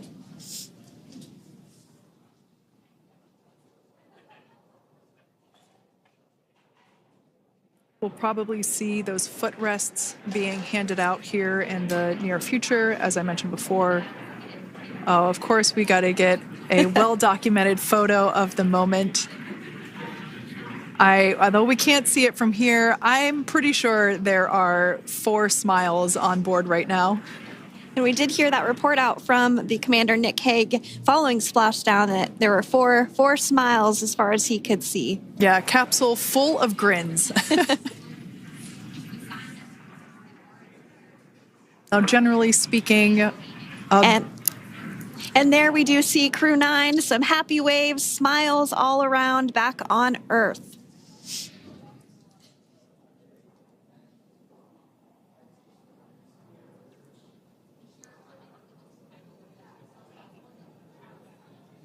Generally speaking, we have the individuals in the 2 center seats of the spacecraft exit first. You might hear us refer to this as the exit process as egress. It's just another term for exiting the spacecraft. Generally speaking, we most of the time have the 2 center seats egress first, as it makes moving around inside the capsule a little bit easier.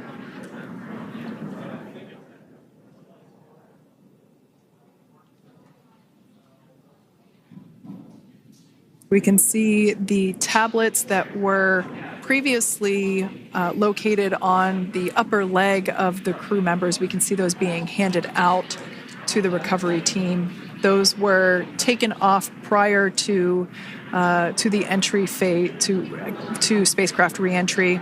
Those had to be stored and secured prior to dynamic operations.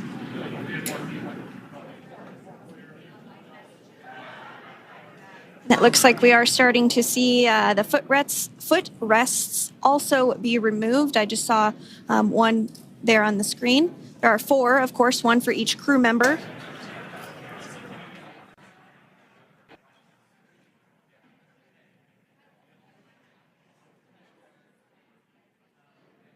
Those footrests are made out of carbon fiber and are actually sized appropriately for each crew member, as everybody has different measurements and different leg lengths.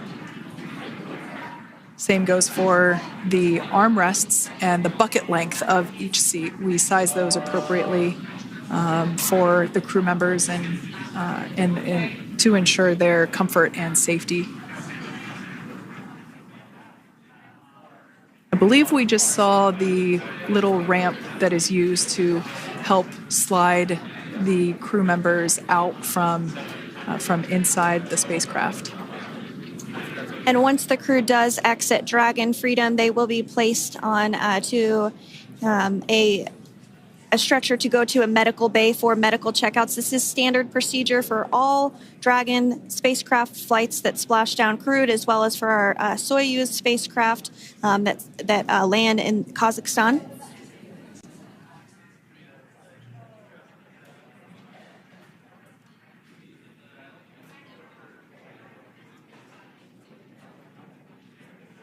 We could see the exterior of Dragon Freedom quite clearly in this shot, and it's such a beautiful sight. I personally prefer the capsule when it has some of that charring from atmospheric reentry. It is the signature sign of a capsule that has returned to Earth.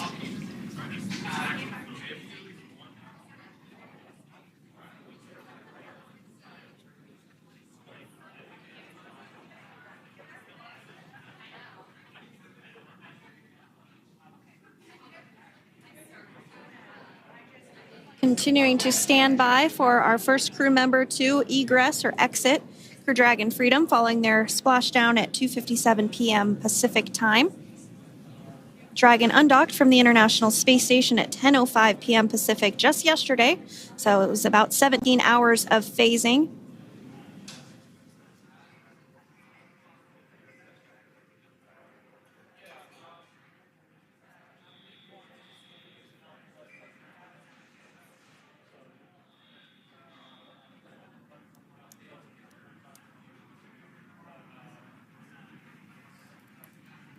And while on board the International Space Station, Crew 9 contributed to 900 hours of science, over 150 research experiments and investigations, making great use of the microgravity lab of the International Space Station, which celebrates 25 years of continuous human presence this November.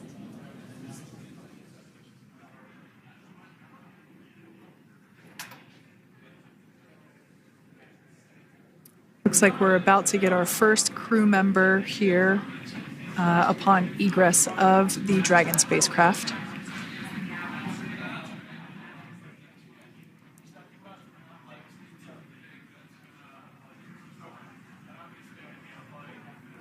So we are standing by for that egress. Outside of Dragon, you do see one of those stretchers. This is the expected procedure as the crew will be taken to medical facilities following their exit from Dragon.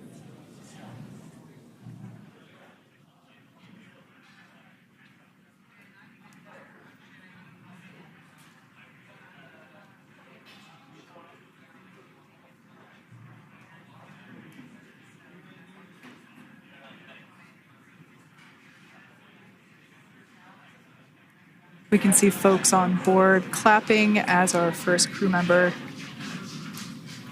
And that is NASA astronaut Nick Hague, commander of Crew 9, now out of Crew Dragon Freedom. Some smiles, thumbs up, and a wave. Can't get any better than that. Yeah, that is one happy camper, that's for sure. As we said before, it is standard procedure for all of our long-duration crew members to receive assistance upon egressing from the spacecraft. We basically help them move off of the recovery deck and into the private medical quarters for their initial consultation with the SpaceX flight surgeon. So we'll see that take place for all 4 of our crew members today.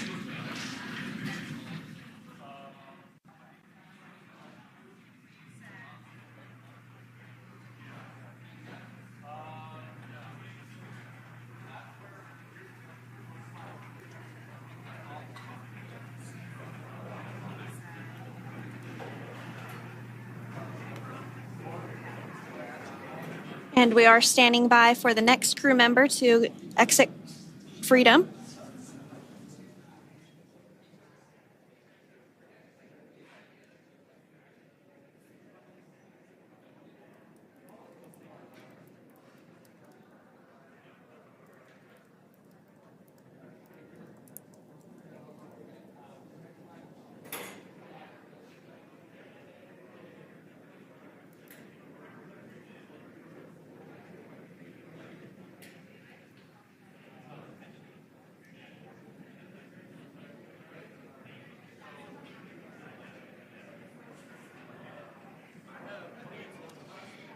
Next up out of the capsule, we expect Roscosmos cosmonaut Alexander Gorbanov. His first space flight. Spent 171 days in space alongside NASA astronaut Nick Hague. Looks like we're getting some cheers and clapping on board as Alexander is slid down the little ramp and placed into the mobility aid. Once again, big smile.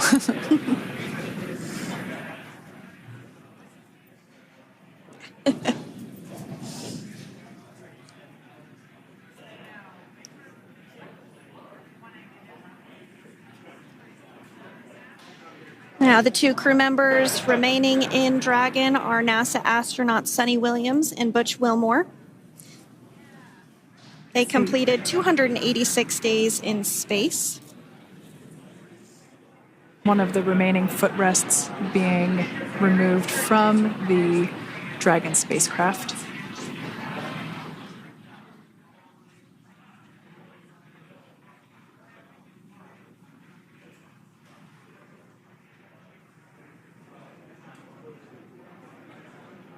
As I said before, we generally try to have the crew members that are located in the two center seats aboard Dragon, and we like to have them egress first if possible, as it creates a little bit more movable working room inside the spacecraft. There is a recovery crew member inside that is helping all of our Crew 9 crew egress or exit from the spacecraft.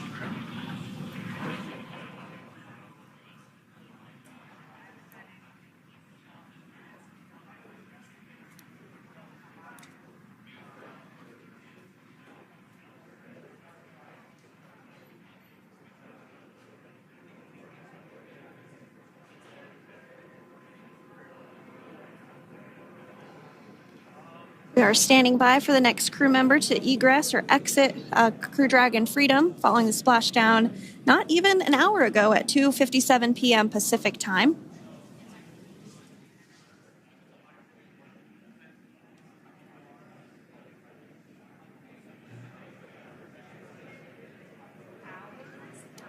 Really have the recovery operations down pretty quick at this point.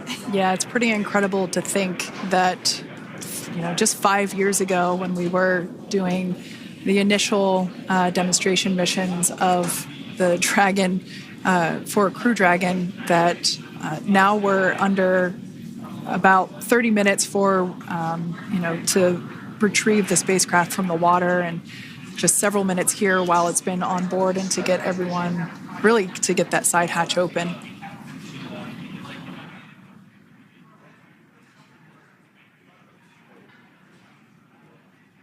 For those of you that have just recently joined, the Dragon had an on-time splashdown. It looks like we're getting our next crew member here.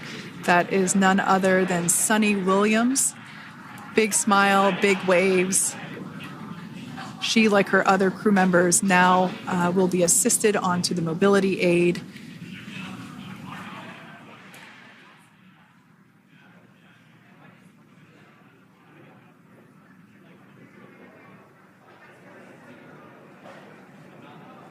There we have it, some waves, some thumbs up, and some smiles. Definitely seems to be a theme among all recovery operations. Absolutely. And of course, that leaves NASA astronaut Butch Wilmore inside Dragon in seat 4.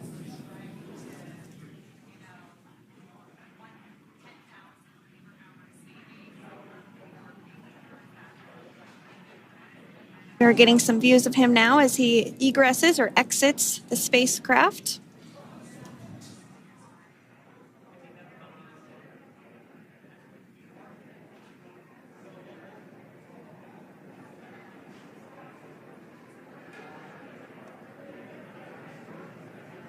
Once again, some elation and cheers there from Butch Wilmore.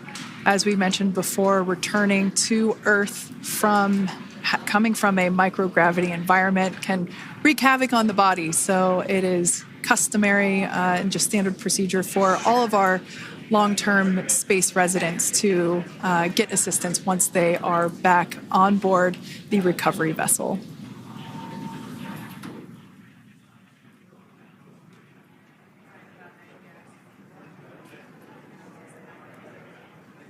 Well, now that Nick, Butch, Sunny, and Alexander are safely back home on Earth and getting checked out by the NASA medical team, we're going to wrap up our live coverage of their return. The Crew 9 mission began a little differently than usual since Butch Wilmore and Sunny Williams were already aboard the space station when Nick Hague and Alexander Gorbunoff arrived on the Crew 9 spacecraft in September. Having arrived as the crew flight test crew for Starliner, Wilmore and Williams were fully incorporated into the space station's Expedition 72 team and began research and other work aboard the station along with the other crew members. Williams commanded the orbiting laboratory for much of the expedition. After a successful liftoff and separation from Falcon 9, Nick and Alexander made a short flight on board Dragon to the International Space Station. Veterans of long-duration space station missions, both Williams and Wilmore conducted spacewalks during their 9 months in space. Like all crews on the station, Crew 9 had the ability to leave at any point had there been an emergency. With their full-duration mission coming to an end, the crew began packing up their personal items for their return to Earth about a week ago and worked through tasks and shared lessons learned with Crew 10 teams as they arrived a few days ago. Their journey home began about 17 hours ago when they closed the forward hatch to Dragon and undocked from the space station at 10:05 p.m. Pacific, 1:05 a.m. Eastern. After 4 successful departure burns and a phasing burn to line up their orbit, Nick, Butch, Sunny, and Alexander rested for a few hours before waking up to prepare for re-entry this morning. We jettisoned Dragon's trunk and performed our final on-orbit maneuver, the approximately 7.5-minute-long deorbit burn, and that occurred at 2:11 p.m. Pacific, 5:11 p.m. Eastern Time. And that sent Dragon on its path home. The spacecraft re-entered the Earth's atmosphere and slowed its descent with successful deployments of 2 drogue parachutes and 4 main parachutes, with the final splashdown occurring off the coast of Tallahassee, Florida at 2:57 p.m. Pacific, 5:57 p.m. Eastern. Following that successful splashdown, we saw SpaceX recovery experts move in and prepare Dragon Freedom for its lift onto the recovery vessel. And just a little less than an hour following splashdown, we saw Nick, Sunny, Butch, and Alexander make their way out of Dragon and into the recovery ship's medical facilities, safe and sound. Next up, they'll catch a helicopter flight back to shore, where they'll transfer to aircraft that will take them home. The astronauts will take a NASA plane for the short flight back to Houston, where they'll be reunited with family and friends to bring an end to this mission. It's been an honor and a privilege to share their journey with all of you as we continue this new era in human spaceflight. Return today marks the end of the direct handover we executed after successfully launching the Crew 10 mission to the space station just last week on Friday, March 14th.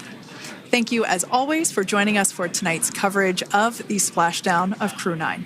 Remember to follow SpaceX on X and NASA online and on social media for updates for the very latest on crew and cargo flights to and from the International Space Station. And we'll continue to share the progress of Nick, Sunny, Butch, and Alexander on social media as they travel back home. We do also have a post-splashdown media briefing coming up at approximately 4:30 p.m. Pacific, 7:30 p.m. Eastern, where leadership will share a final update as we conclude this successful mission. So, from all of us at NASA and SpaceX, welcome home, Crew 9. So long.